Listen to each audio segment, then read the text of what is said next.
ಮತ್ತೊಂದು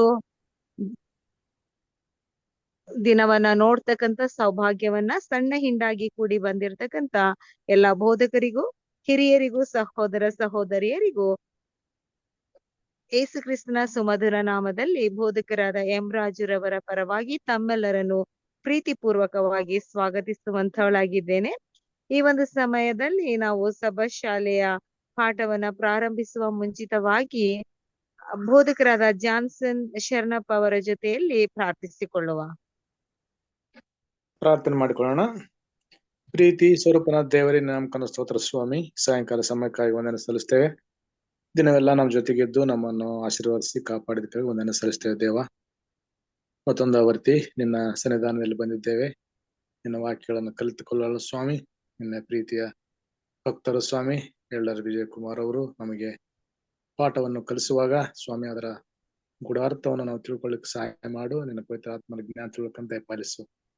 ಸೇರಿರುವಂತಹ ಪ್ರತಿಯೊಬ್ಬರನ್ನು ಸ್ವಾಮಿ ನಮಗೆ ತಿಳುವಳಿಕೆಯ ಜ್ಞಾನಗಳು ನಮಗೆ ನಿನ್ನ ಮೂಲಕ ಉಪಯೋಗಿಸಿ ದಯಪಾಲಿಸಿ ನಾವು ಬೇರೆ ಜನರಿಗೆ ಕೂಡ ತಿಳಿಸ್ಲಿಕ್ಕೆ ನಮ್ಮನ್ನು ಸಹಾಯ ಮಾಡು ಸ್ವಾಮಿ. ನಿನ್ನ ಸೇವೆ ಮಾಡ್ಲಿಕ್ಕೆ ಅನುಕೂಲ ಮಾಡಿಕೊಡು ಸ್ವಾಮಿ. ಇಲ್ಲಿ ಬಂದಂತ ಪ್ರತಿಯೊಬ್ಬರನ್ನು ಆಶೀರ್ವಾದ ಮಾಡಿ ನೀನೇ ಮಹಿಮೊಂದಬೇಕೆಂದು ಯೇಸು ಸ್ವಾಮಿ ಹೆಸರಿನಲ್ಲಿ ಬೇಡ್ಕೊಳ್ತೇವೆ ತಂದೆಯೇ, ಆಮೇನ್.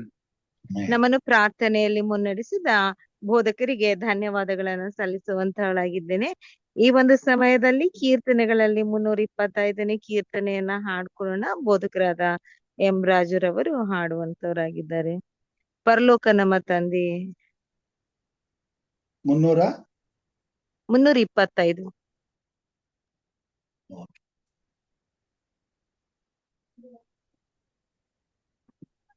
ಪರಲೋಕ ನಮ್ಮ ತಂದೆಯೇ,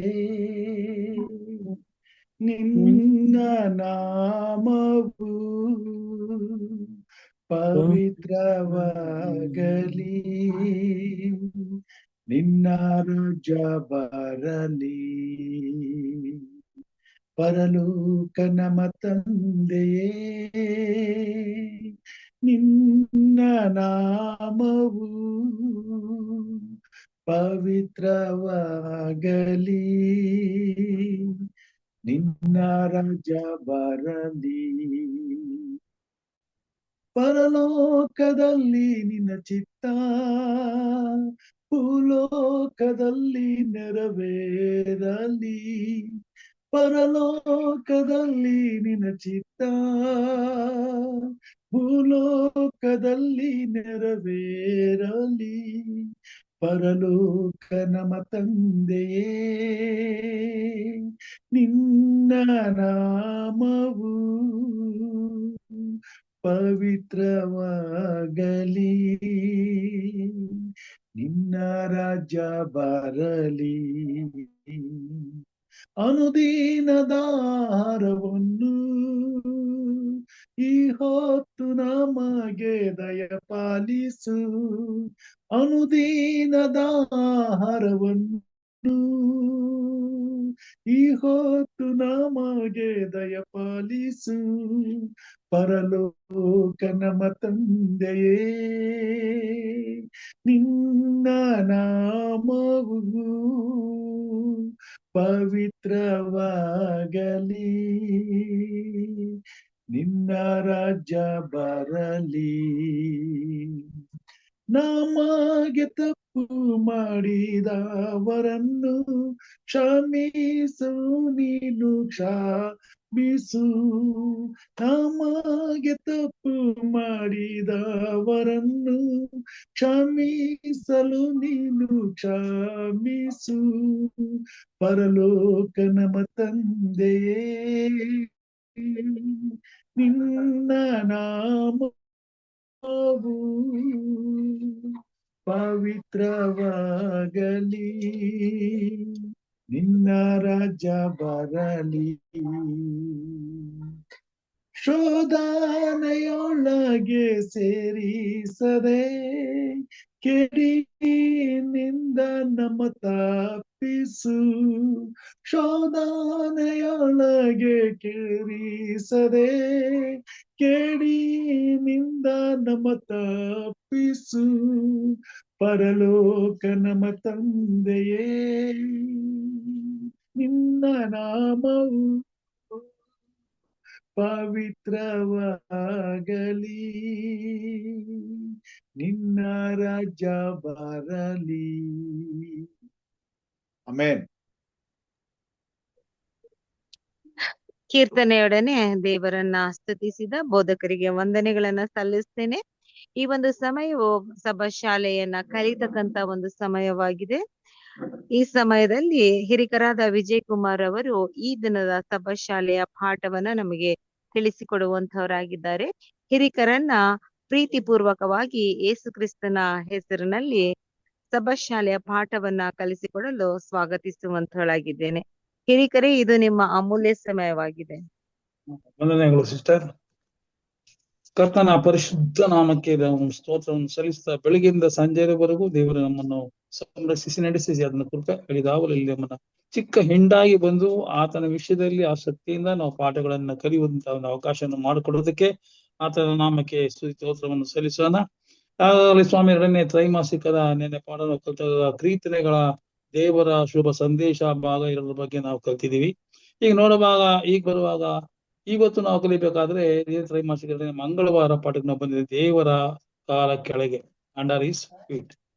ಹೀಗೆ ನಾವು ಇಲ್ಲಿ ಬಂದಿರುವಾಗ ಆತನ ಕಾಲ ಕೆಳಗೆ ನೋಡುವಾಗ ಭೂಮಿ ಆತನ ಪಾದಪೀಠ, ಪರಲೋಕವು ಆತನ ಸಿಂಹಾಸನ. ಅಂದ್ರೆ ದೇವರು ಮೇಲೆ ಉನ್ನತೋನ್ನತನಾಗಿದ್ದಾನೆ, ಭೂಮಿಯು ಆತನ ಪಾದಪೀಠವಾಗಿರುವಾಗ ಆತನ ಪಾದ ಕೆಳಗೆ ನಾವು ಜೀವಿಸುವಂತರಾಗಿದ್ದೇವೆ. ಎಲ್ಲವನ್ನೂ ತನ್ನ ಪರಲೋಕದ ನಮ್ಮ ಸಂರಕ್ಷಿಸಿ ನಡೆಸುವ ದೇವರು ಆತನೇ ಎಂಬುದನ್ನು ನಾವು ತಿಳಿದುಕೊಳ್ಳಬೇಕಾಗುತ್ತೆ. ಕೊರೋನಾ ಮುಂಚೆ ಹೇಗೆ ನಮಗಾಗಿ ಜೀವಿಸಬೇಕೆಂದು ಎಚ್ಚರಿಕೆ ಕೊಟ್ಟಿದ್ದನ್ನು ನೋಡ್ತೇವೆ. ಇವತ್ತಿನ ಪಾಠದಲ್ಲಿ ದೇವರ ರಾಜ್ಯದಲ್ಲಿ ನಮ್ಮ ಸ್ಥಾನಮಾನಗಳು ಹೇಗಿರುತ್ತದೆ ಎಂದು ಇವು ತಿಳಿಸುವಂತಹ ಪಾಠಗಳಾಗಿವೆ. ಹೀಗಿರುವಾಗ ಪರಲೋಕ ರಾಜ್ಯದಲ್ಲಿ ದೇವರ ಸ್ಥಾನಮಾನ ನಮ್ಗೇನ್ ಕೊಡ್ತಾನೆ, ಅಲ್ಲೇನಾಗಿರ್ತೀವಿ ಅನ್ನೋದನ್ನ ಇಲ್ಲಿ ನಾವು ತಿಳ್ಕೊಳ್ತೀವಿ. ಕೀರ್ತನೆ 47:1-4 ನೋಡುವ ಜನಾಂಗಗಳಿರ ಚಪ್ಪಾಳೆ ಹೊಡೆಯಿರಿ, ಅಂದ್ರೆ ಒಂದು ಸಂತೋಷನ ವ್ಯಕ್ತಪಡಿಸಿರಿ, ಸಂತೋಷದಿಂದ ಹರ್ಷದಿಂದ ನೀವು ಆರ್ಭಟದಿಂದ ದೇವರಿಗೆ ಜಯಘೋಷ ಧ್ವನಿ ಮಾಡಿರಿ. ಪರಾತ್ಮರಾದ ಯೆಹೋವನು ಭಯಂಕರನಾಗಿದ್ದಾನೆ, ಆತನು ಭೂಲೋಕಕ್ಕೆಲ್ಲ ಆದಿರಾಜನಾಗಿದ್ದಾನೆ. ಆತನು ಜನಾಂಗಗಳನ್ನು ನಮಗೆ ಅಧೀನಪಡಿಸಿ. ಜನಾಂಗಗಳು ಯಾರು? ಯೇಸು ಕ್ರಿಸ್ತನನ್ನು ನಂಬದೇ ಇರುವಂತ, ದೇವರನ್ನ ಅರಿಯದೇ ಇರುವಂತ, ಪ್ರಾಣಿಗಳಂತೆ ಜೀವಿಸುವಂತ ಜನಾಂಗ. ಅಂತ ಜನಾಂಗನ ನಮ್ನೇನ್ ಮಾಡಿ ಅಧೀನಪಡಿಸಿ ಪರ ಕುಲದವರನ್ನು, ಅಂದ್ರೆ ಇಲ್ಲಿ ಎಲ್ಲಾ ದೇವರ ಕುಲವೇ, ನೋವನ ಸಂತಾನದಲ್ಲಿ ನೋಡಿದ್ರೆ ಎಲ್ಲಾ ದೇವರ ಕುಲವೇ ಆಗಿದ್ರು ಕೂಡ ದೇವರಿಗೆ ಸಂಪೂರ್ಣವಾಗಿ ತಿರುಗಿಕೊಂಡು ದೇವರನ್ನು ಸಂಪೂರ್ಣ ತಿರಸ್ಕರಿಸುವಂತವರು ಪರ ಕುಲದವರಾಗ್ತಾರೆ. ಹೀಗಿರುವಾಗ ನಮ್ಮ ಕಾಲ ಕೆಳಗೆ ಹಾಕಿದ್ದಾನೆ ಯಾರನ್ನ? ಪರ ಕುಲದವರನ್ನ. ಯೇಸು ಕ್ರಿಸ್ತನ ನಂಬದೇ ಇರುವಂತವ್ರು ಪರ ಕುಲದವರಾಗಿದ್ದಾರೆ, ಅವ್ರು ನಮ್ಮ ಕಾಲ ಕೆಳಗೆ ಹಾಕ್ತಾರೆ ಅಂತ ನೋಡುವಂತಾರೆ. ಅವರ ಸ್ಥಿತಿ ಏನಾಗುತ್ತೆ ಅಂತ ನೋಡುವಾಗ ಮಲಾಕಿ 4:3 ನೋಡುವಾಗ ಅಲ್ಲಿ ದುಷ್ಟರನ್ನು ತುಳಿದು ಬಿಡುವಿರಿ, ನಾನು ಕಾರ್ಯ ಸಾಧಿಸುವ ದಿನದಲ್ಲಿ ಅವರು ನಿಮ್ಮ ಅಂಗಾಲು ಕೆಳಗೆ ಏನಾಗಿರೋ ಗೊಬ್ಬರವಾಗಿರುವರು. ನೋಡಿ, ಎಷ್ಟು ಒಂದು ದೇವರು ಎಷ್ಟು ಮಟ್ಟಿಗೆ ತನ್ನ ಜನಕ್ಕೆ ದೇವರು ಎಷ್ಟು ಕಾಳಜಿ ವಹಿಸ್ತಾನೆ, ಆದ್ರೆ ದುಷ್ಟರನ್ನ ಎಷ್ಟು ಮಟ್ಟಿಗೆ ಆತನ ತಿರಸ್ಕಾರ ಮಾಡ್ತಾನೆ ಅನ್ನೋದನ್ನ ಕಡೆ ದಿನಗಳಲ್ಲಿ ನಾವು ನೋಡುವಂತರಾಗಿದ್ದೇವೆ. ಅದೇ ರೀತಿ ಆತನು ಯಾಕೋಬ ವಂಶದವರಾದ ನಮ್ಮನ್ನು ಪ್ರೀತಿಸಿ ನಾವು ಅಭಿಮಾನಿಸುವ ಸ್ವಾಸ್ಥ್ಯವನ್ನು ನಿರ್ಣಯಿಸಿ ಕೊಟ್ಟಿದ್ದಾನೆ. ದೇವರು ನಮಗೆ ಸ್ವಾಸ್ಥ್ಯವನ್ನು ಕೊಟ್ಟಿದ್ದಾನೆ. ಯಾವುದು? ಪರಲೋಕ ರಾಜ್ಯದ ಸ್ವಾಸ್ಥ್ಯವನ್ನು ನಮಗೆ ಕೊಟ್ಟಿದ್ದಾನೆ. ಆತನು ಹೀಗಿರುವಾಗ ತನ್ನ ಎಲ್ಲವನ್ನೂ ನಮಗೆ ಆತನು ಅನುಗ್ರಹಿಸಿದ್ದಾನೆ ಎಂಬುದು ನಮ್ಮ ವಿಶೇಷವಾದ ಕಾಳಜಿಯನ್ನು ನಮ್ಮ ವಿಷಯದಲ್ಲಿ ವಹಿಸ್ಕೊಳ್ತಾನೆ ಅನ್ನುವ ವಿಚಾರಣವನ್ನ ನಾವು ನೋಡುವಂತರಾಗಿದ್ದೇವೆ. ದೇವರು ನಮ್ಮ ಮುಂದಿನ ಭವಿಷ್ಯ ಉಜ್ವಲಗೊಳಿಸುತ್ತಾನೆ. ಇನ್ಯಾರು ಉಜ್ವಲಗೊಳಿಸಲು ಸಾಧ್ಯವಿಲ್ಲ. ಅವರು ನಾವು ಯಾರ ಮೇಲೆ ನಿರೀಕ್ಷೆ ಇಡೋಕ್ಕೂ ಸಾಧ್ಯವಿಲ್ಲ. ಏಕೆಂದ್ರೆ ನಾವು ಮನುಷ್ಯರಾದ ನಾವು ದೇವರ ಸೃಷ್ಟಿಯಾಗಿದ್ದೇವೆ. ಜೊತೆಗೆ ಅದಕ್ಕೆ ದೇವರನ್ನ ಆತುಕೊಂಡಾಗ ಆತನು ನಮ್ಮ ಭವಿಷ್ಯವನ್ನ ಉಜ್ವಲಗೊಳಿಸಲು ಆತನೊಬ್ಬನಿಂದಲೇ ಸಾಧ್ಯ. ಆದರೆ ಅದು ಇನ್ನೂ ಎಷ್ಟು ದಿನಗಳ ಒಳಗೆ ನಾವು ಇದನ್ನ ಕಾಯ್ಕೊಂಡಿರ್ಬೇಕು, ಯಾವಾಗ ಆಗುತ್ತೆ ಅನ್ನೋದನ್ನು ಗೊತ್ತಿಲ್ಲದೆ ಇರೋದ್ರಿಂದ ನಾವು ಯಾವಾಗಲೂ ಸಹ ನಾವು ನಿರೀಕ್ಷೆಯಲ್ಲಿ ಯಾವಾಗ ಕಾದಿರ್ಬೇಕು, ಆ ನಿರೀಕ್ಷೆಯಲ್ಲಿ ಇರ್ಬೇಕು. ಯೇಸು ಕ್ರಿಸ್ತನು ಬರ್ತಾನೆ, ನಮ್ಮನ್ನು ಕರ್ಕೊಂಡು ಹೋಗ್ತಾನೆ, ಆತನ ನಮ್ಮನ್ನ ಜೀವನವನ್ನು ಉಜ್ವಲಗೊಳಿಸ್ತಾನೆ, ರಾಜ್ಯದಲ್ಲಿ ಸೇರಿಸ್ಕೊಳ್ತಾನೆ ಅನ್ನುವ ನಿಟ್ಟಿನಲ್ಲಿ ನಾವು ಯಾವಾಗಲೂ ಒಂದು ನಿರೀಕ್ಷೆ ಉಳ್ಳ ಮಕ್ಕಳಾಗಿ ಜೀವಿಸುವಂತ ಒಂದು ಅವಕಾಶ ಕೊಟ್ಟಿದೆ. ಇಲ್ಲಿವರೆಗೆ ಸೈತಾನನು ಆಡಳಿತದಲ್ಲಿ ಹೋರಾಟ ಇದ್ದೇ ಇದೆ. ನಾವು ಯೇಸು ಕ್ರಿಸ್ತನ ಬರೋಣ ತಡವಾದ್ರೂ ಕೂಡ ಸೈತಾನು ಯಾವಾಗಲೂ ಆತನ ಬರೋವರೆಗೂ ಸೈತಾನನ ಹೋರಾಟ ಆಳಿಕೆ ಇದೆ. ಆ ಸೈತಾನ ಹೋರಾಟವಿದೆ. ಈ ಹೋರಾಟದಲ್ಲಿ ನಾವು ಏನ್ ಮಾಡ್ಬೇಕು? ಸದಾ ಕ್ರಿಸ್ತನ ಅಡಿಯಾವಲಲ್ಲಿ ನಾವು ಈ ಸೈತಾನನ ಗೆಲ್ಲುವಂತ ಶಕ್ತಿನ ನಾವು ಕ್ರಿಸ್ತರಲ್ಲೇ ಪಡ್ಕೋಬೇಕು. ಈಗ ನಾವು ಕ್ರಿಸ್ತನ ನಂಬಿಕೆಯ ಆಧಾರದ ಮೇಲೆ ದೇವರ ಮಕ್ಕಳಾಗಿದ್ದೇವೆ. ನಾವೇನೇನು ಏಂಜಲ್ ಏನಾಗಿಲ್ಲ. ಯಾಕೆಂದ್ರೆ ನಾವು ಪರಲೋಕವನ್ನು ಪ್ರವೇಶ ನಾವು ದೇವದೂತರಂತೆ ಇರ್ತೀವಿ ಅನ್ನೋದನ್ನ ಯೇಸು ಸ್ವಾಮಿನ ಹೇಳೋದು ನೋಡ್ತೀವಿ. ಆದ್ರೆ ಅಲ್ಲಿಯವರೆಗೆ ನಾವು ಏನಾಗಿದ್ದೇವೆ? ನಾವು ದೇವರ ಮಕ್ಕಳಾಗಿದ್ದೇವೆ. ದೇವರ ಮಕ್ಕಳು ಅಂದ್ರೆ ದೇವರಲ್ಲಿ ಆತುಕೊಂಡು ಆತನ ನಮ್ಮ ತಂದೆ ಆತನ್ನೇ ಆಶ್ರಯಿಸಿಕೊಂಡು ನಾವು ಜೀವಿಸುವಂತಹ ಮಕ್ಕಳಾಗಿರೋದ್ರಿಂದ ನಾವು ದೇವರ ಮಕ್ಕಳು ಅಂತ ಹೇಳೋ ಧೈರ್ಯವಾಗಿ ನಾವು ಹೇಳಿಕೊಳ್ಳಬಹುದು. ಸೈತಾನನು ಭೂಲೋಕವು ನನ್ನದು, ನಾನೇ ಇದಕ್ಕೆ ದೇವರಾಗಿದ್ದೇನೆ ಎಂದು ಕೊಚ್ಚಿಕೊಳ್ತಾನೆ. ನಾನೇ ಇದಕ್ಕೆ ದೇವರು, ನಾನು ದೇವರಾಗಿದ್ದೀನಿ, ಇದು ನಂದು ಅಂತ. ಸಾಮಾನ್ಯ ನೋಡುವಾಗ ಕೆಲವರು ಸ್ವಲ್ಪ ಕಾಲ ಯಾರು ಒಂದು ಜಮೀನೇ ತಗೊಳ್ಳಿ, ಯಾರಾದ್ರು ಸ್ವಲ್ಪ ಕಾಲ ಜಮೀನಿಗೆ ವರ್ಷಾನುಗಟ್ಲೆ ಅವ್ನು ಬಂದಿಲ್ಲ ಆದ್ರೆ ಯಾವನೊಬ್ಬ ಒಕ್ಕರ್ಸ್ಕೊಂಡು ಹೇಳ್ತಾನೆ ಇದು ನಂದೇ ಅನ್ನುವ ರೀತಿಯಲ್ಲಿ ಅವ್ನು ನಡ್ಕೊಳ್ಳೋದನ್ನ ನೋಡ್ತೇವೆ. ಅದೇ ರೀತಿ ಇಲ್ಲಿ ದೇವರು ಪರಲೋಕದಲ್ಲಿ ಇರುವಾಗ ಆದ್ರೆ ಭೂಲೋಕದ ಪಾಪತ್ವದಲ್ಲಿ ನಾವಿರುವಾಗ ಈ ಸಮಯದಲ್ಲಿ ಪ್ರವೇಶ ಮಾಡಕ್ಕೆ ಸಾಧ್ಯವಾಗೋದಿಲ್ಲ. ಅದಕ್ಕೆ ದೇವರ ಪಾಪಕ್ಕೆ ಯಾವಾಗಲೂ ಸಹ ದೂರವಾಗಿರುವಂತ ದೇವರು, ಆದ್ರೆ ಪಾಪಿಗಳನ್ನು ಸೃಷ್ಟಿಸುವ ದೇವರು ನಾವು ಸತ್ಯವನ್ನು ನೋಡ್ತೇವೆ. ಇರುವ ದೇವರ ಆಗಿರುವಾಗ ಇಲ್ಲಿ ಏನ್ ಮಾಡ್ತಾನೆ? ನಾನೇ ದೇವರು. ಅನೇಕ ಪರಕುಲದವರು ಅಂದ್ರೆ ದೇವರನ್ನು ತಿಳ್ಕೊಳ್ಳದವರು, ಅರಿಯದವರು, ಅವ್ರು ಏನಂದ್ರೆ ಅವ್ರ ಈ ರೀತಿ ಇರುವಾಗ ಅವರ ಜ್ಞಾನ ಬಹಳ ಚಿಕ್ಕದಾಗಿರುತ್ತೆ. ಅದಕ್ಕೋಸ್ಕರ ಅವ್ರು ಏನ್ ಮಾಡ್ತಾರೆ? ಯಾರನ್ನ ದೇವರು ಸೈತಾನ್ನೇ ದೇವರು ಅಂತ ಹಿಂಬಾಲಿಸುವಂತವ್ರು ಬೇಕಾದಷ್ಟು ಈಗ ನಾವು ನೋಡ್ತಾ ಇದ್ದೀವಿ. ನಿರ್ಜೀವ ವಸ್ತುಗಳು, ಗೊಂಬೆಗಳ ಮೂಲಕ ನಾನೇ ದೇವರು, ಅನೇಕರು ದೇವರುಗಳನ್ನ ನಾವೇ ಮಾಡ್ಕೊಂಡಿದ್ದ ಮಾಡ್ತಾ ಹೆಸರು ಬಂದಂತ ದೇವರುಗಳನ್ನ ಮಾಡ್ಕೊಂಡು ಈ ಸೈತಾನ್ ಅವರ ದಾರಿ ತಪ್ಪಿಸೋದ್ರಿಂದ ಈ ಲೋಕದಲ್ಲಿ ನನ್ನ ಜನ ಜಾಸ್ತಿ ಇದ್ದಾರೆ, ನನ್ನ ಬೆಂಬಲಿಗರು ಜಾಸ್ತಿ ಇದ್ದಾರೆ. ಅದಕ್ಕೋಸ್ಕರ ನಾನೇ ದೇವರು ಅಂತ ಕೊಚ್ಚಿಕೊಳ್ತಾ ಇದ್ದಾನೆ. ಆದ್ರೆ ಏನೇ ಆಗಿರ್ಲಿ ಒಂದಲ್ಲ ಒಂದ್ ದಿವಸ ಈತನಿಗೆ ಅಂತ್ಯವಿದೆ ಅಂತ ಸತ್ಯವೇದ ತಿಳಿಸುವಂತ ನೋಡ್ತೇವೆ. ಯೋಬ 1:7 ಇವನೇನ್ ಮಾಡ್ತಾನೆ? ಸೈತಾನ ಲೋಕ ಸಂಚಾರ ಮಾಡುತ್ತಾ ದೇವದೂತರ ಜೊತೆ ಏನ್ ಮಾಡ್ತಾನೆ? ಪರಲೋಕಕ್ಕೆ ಹೋಗ್ತಾನೆ ಅಲ್ವಾ? ಹೋದ್ಮೇಲೆ ಅಲ್ಲೇನಾಗ್ತಾನೆ? ಅದ್ ಮುಂದೆ ಸ್ಟೋರಿ ನಾವು ಹೋದಾಗ ನೀನು ಅದನ್ನು ನೋಡಿದ ತಕ್ಷಣ ಏನಪ್ಪಾ ಯಾಕೆ ಇಲ್ಲಿಗೆ ಏನಕ್ಕೆ ಬಂದೆ ಅಂತ ಕೇಳಿದಾಗ, ನಾನು ಲೋಕ ಸಂಚಾರ ಮಾಡ್ಕೊಂಡು ಹಿಂಗೆ ಬರಬೇಕಾದ್ರೆ ದೂತರ ಜೊತೆ ಬಂದ್ಬಿಟ್ಟೆ ಅಂತ ಹೇಳ್ತಾರೆ. ಹೋದ್ಮೇಲೆ ಅವನೇನು ಶುಭ ಸಂದೇಶ ಅಂತ ತಗೊಂಡು ಹೋಗಿರೋದಿಲ್ಲ.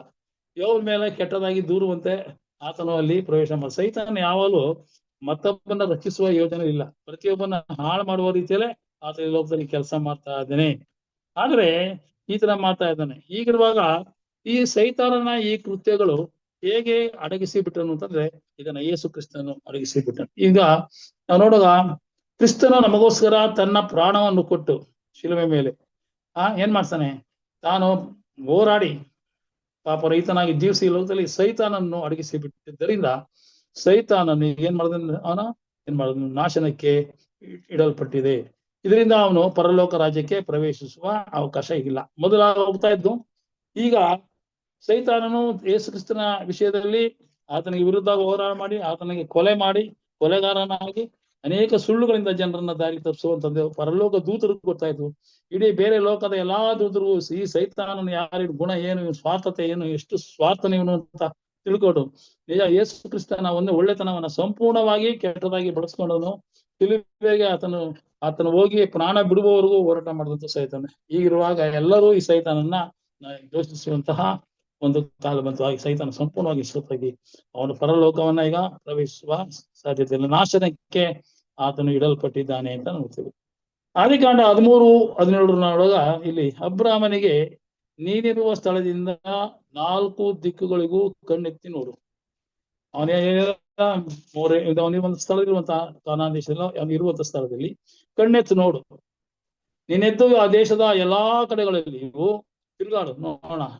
ಇದನ್ನು ನಿನಗೆ ಕೊಡುತ್ತೇನೆ. ಯಾರು ಹಿಂಗೆ ಹೇಳ್ತಾನೆ? ಸೈತಾನ್ ಹೇಳ್ತಾ ಇದ್ದಾನೆ, ದೇವ್ರು ಹೇಳ್ತಾನೆ ಎಲ್ಲ ದೇವರದೇ ಅಧಿಕಾರ. ಇದು ಪರಲೋಕದಲ್ಲಾಗಲಿ ತನ್ನ ಪಾದಗಳ ಕೆಳಗಿರುವಂತ ಈ ಭೂಲೋಕವು ಕೂಡ ಸಮಸ್ತ ಆತನ ಸೃಷ್ಟಿ. ಆತನಿಂದ ಒಂದಾದ್ರೂ ಸೃಷ್ಟಿಯಾಗಿಲ್ಲ, ಎಲ್ಲ ಆತನೇ ತನ್ನ ಅಧಿಕಾರದಿಂದ ನಡೆಸುವವನಾಗಿದ್ದಾನೆ ಅನ್ನೋದನ್ನ ನಾವು ಮರಿಬಾರದು. ಎಲ್ಲಾ ಕಡೆಗಳಲ್ಲಿಯೂ ತಿರುಗಾಡು, ಇದನ್ನು ನಿನಗೆ ಕೊಡುವೆನು ಎಂದು ದೇವರು ಹೇಳ್ತಾನೆ. ಆಗ ಎಲ್ಲವೂ ದೇವರ ಸ್ವತ್ತಾಗಿದೆ.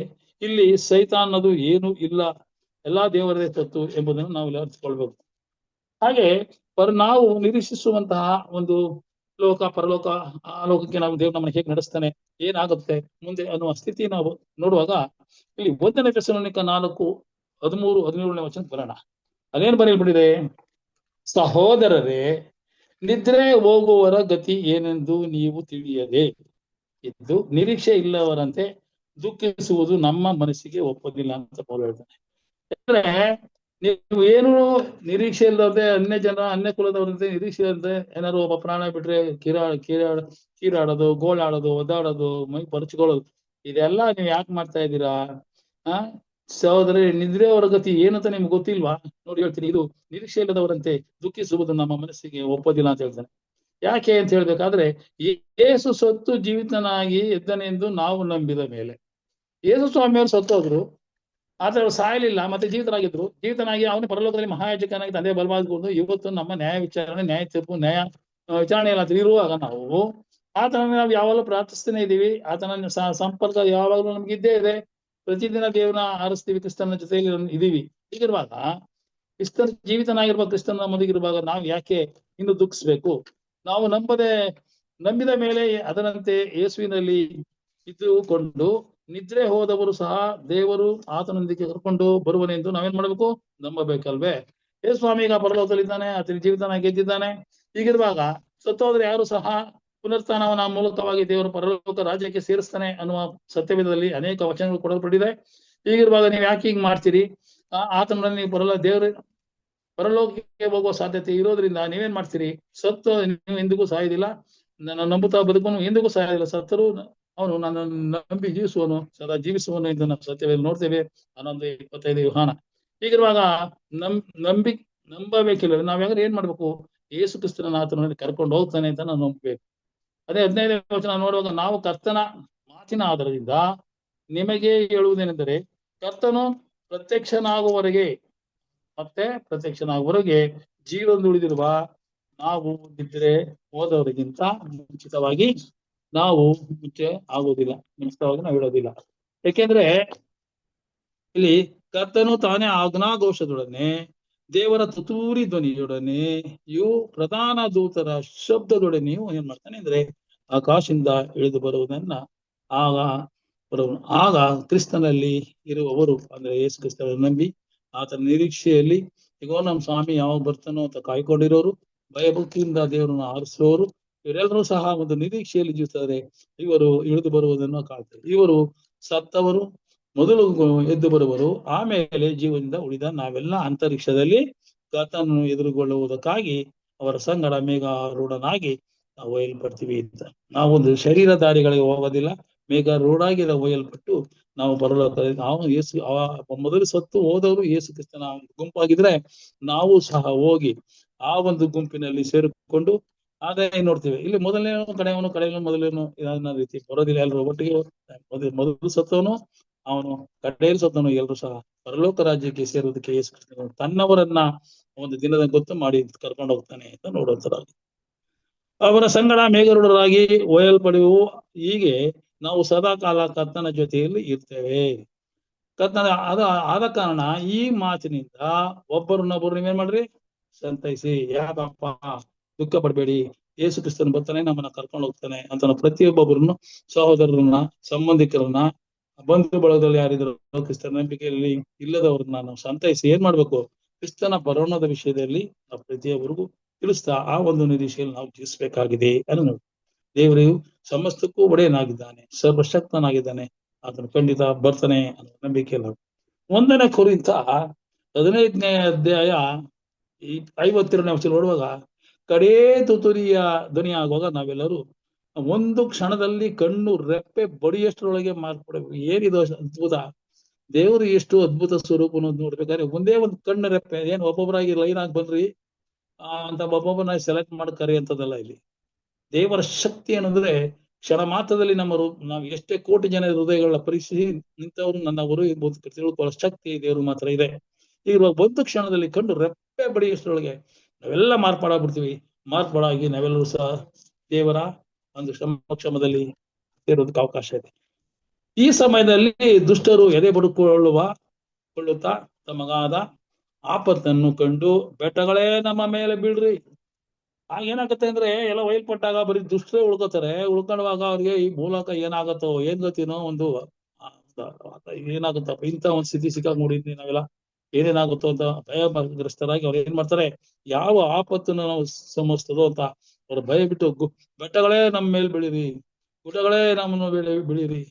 ಕ್ರಿಸ್ತನ ಪ್ರತ್ಯಕ್ಷೆಯ ಪ್ರಭಾವದಿಂದ ಅವರೆಲ್ಲರೂ ಸತ್ತೋಗ್ತಾರೆ ಅಂತ ಸಾಯ್ತಾರೆ ಅಂತ. ಆತನ ಪ್ರತ್ಯಕ್ಷತೆನ ಯಾರು ನೋಡಕ್ಕಾಗುತ್ತೆ? ಯಾರು ನೀತಿವಂತರು ಯೇಸು ಕ್ರಿಸ್ತನ ನಂಬಿದ ಮಕ್ಕಳು ಅದನ್ನ ನೋಡ್ಬೋದೇ ನಾವು ಪ್ರತ್ಯಕ್ಷ. ಅದನ್ನ ದುಷ್ಟರ ಕಣ್ಣುಗಳು ನೋಡಕ್ ಆಗಲ್ಲ. ಉದಾಹರಣೆಗೆ ಅಂತ ಮೋಶೆ ದೇವ್ರ ಜೊತೆ ಸ್ನೇಹಿತರಿಂದ ಮೋಶನೇ ದೇವ್ರನ್ನ ನೋಡಕ್ ಆಗಿಲ್ಲ. ಸ್ವಲ್ಪ ಬಂಡೆಯಿಂದ ನೋಡಿದ್ರು ಒಂದು ಕಣ್ಣು ಕಾಣಿಲ್ಲ ಅಂದ್ರೆ ಎಷ್ಟು ದೇವರ ಪ್ರಭಾವ ಎಷ್ಟರ ಮಟ್ಟಿಗೆ ಮಹಿಮೆ ತೇಜಸ್ ಹೆಂಗಿರ್ಬೋದು ಯೋಚನೆ ಮಾಡಿ. ಇದೆಲ್ಲ ದೇವರ ಸಂಪೂರ್ಣವಾಗಿ ತನ್ನ ತೇಜಸ್ಸನ್ನು ತಗ್ಗಿಸ್ಕೊಂಡು ನಮ್ಮ ಬಲಹೀನಾದ ನಮಗೆ ಪ್ರತ್ಯಕ್ಷನಾಗಿ ನಮ್ಮೆಲ್ಲ ಪರಲೋಕ ರಾಜ್ಯಕ್ಕೆ ಸೇರಿಸುವಂತ ಆ ಒಂದು ಪ್ರೀತಿ ಆತನಲ್ಲಿ ಇದೆ ಎಂಬುದನ್ನ ಮಾಡಿದ್ವಿ. ಜಕರ್ಯ 14:4 ನಾವು ನೋಡುವಾಗ ಅಲ್ಲಿ ಒಂದು ಇದಕ್ಕೆ ಹೋಲ್ಸಿ ಅಂತ ಹೇಳಿದ್ದಾರೆ. ಹೋಲ್ಸಿ ಅಂತ ಹೇಳುವಾಗ ಜಕರ್ಯ ನಾವು ಹೋಲಿಸ್ಬೇಕಾದ್ರೆ ಈ ಒಂದು ಇದಕ್ಕೆ ಯೆರೂಸಲೇಮಿಗೆ ಮೂಡಣದಲ್ಲಿ ಎದುರಾಗಿರುವ ಎಣ್ಣೆ ಮರಗಳ ಗುಡ್ಡದ ಮೇಲೆ ಜಕರ್ಯ 14:4 ಗುಡ್ಡದ ಮೇಲೆ ಆತನ ಪಾದಗಳು ನಿಂತಿರಲು. ನೆನ್ಸ್ಕೊಳ್ಳಿ ನೀವು, ಎಣ್ಣೆ ಯೇಸುಸ್ವಾಮಿ ಎಲ್ಲಿಂದ ಹೋದ ಇಲ್ಲಿ ಏರಬೇಕಾದ್ರೆ ಎಣ್ಣೆ ಮರದ ಗುಡ್ಡದ ಮೇಲೆ ಹೋಗಿ ಆತನು ಅಲ್ಲಿಂದ ದೈವಾರೋಹಣ ಆಗಿ ಆತನ ಈ ಲೋಕನ ಬಿಟ್ಟು ಪರಲೋಕನ ಪ್ರವೇಶ ಮಾಡಿದ. ಆದ್ರೆ ಮತ್ತೆ ಇಲ್ಲಿ ಎಣ್ಣೆ ಮರದ ಗುಡ್ಡ ಮೇಲೆ ಆತನು ನಿಂತಿರಲು ಆ ಗುಡ್ಡವು ಸೀಳಿ ಹೋಗಿ ಮಧ್ಯದಲ್ಲಿ ದೊಡ್ಡ ಡೊಂಗುರವಾಯಿತು. ಅಂದ್ರೆ ದೇವರ ಶಕ್ತಿ ಆತನ ಪರಿಶುದ್ಧ ಎಷ್ಟರ ಮಟ್ಟಿಗಿದೆ ಅಂತ ನಾವು ತಿಳ್ಕೋಬಹುದು. ಯಾವುದೇ ಯೆಹೋವನೇ ಭೂಲೋಕಕ್ಕೆಲ್ಲ ರಾಜಾದಿರಾಜನಾಗಿದ್ದಾನೆ. ಆ ದಿನದಲ್ಲಿ ಯೆಹೋವನೇ ದೇವರೆಂದು ಆತನ ಹೆಸರೊಂದೇ ಸತ್ಯವೆಂಬುದೆಂದು ನಾವು ಎಲ್ಲರಿಗೂ ಹೇಳುವಂತದ್ದಾಗಿದೆ. ಕ್ರಿಸ್ತನ ಸುಳ್ಳು ನುಡಿಗಳು ಇಲ್ಲಿ ಬಯಲಾಗುವುದನ್ನ ನಾವು ನೋಡುವಂತದ್ದಾಗಿದ್ದೇವೆ ಅಂತ ನೋಡ್ತೇವೆ. ಹೀಗಿರುವಾಗ ಇಲ್ಲಿ ಒಂದು ಒಳ್ಳೆಯ ಕ್ರಿಯೆಗಳು ಒಂದ್ ಕಡೆ ನಡೆದ್ರೆ ಸಹಿತ ಅಂದ ಒಂದು ಕೆಟ್ಟ ಸುಳ್ಳು ವದಂತಿಗಳನ್ನ ತಂದಾಕಿ ಜನರನ್ನ ದಾರಿ ತಪ್ಪಿಸೋದನ್ನ ಇಲ್ಲಿ ಮಾಡ್ತಾ ಇದ್ದಾನೆ.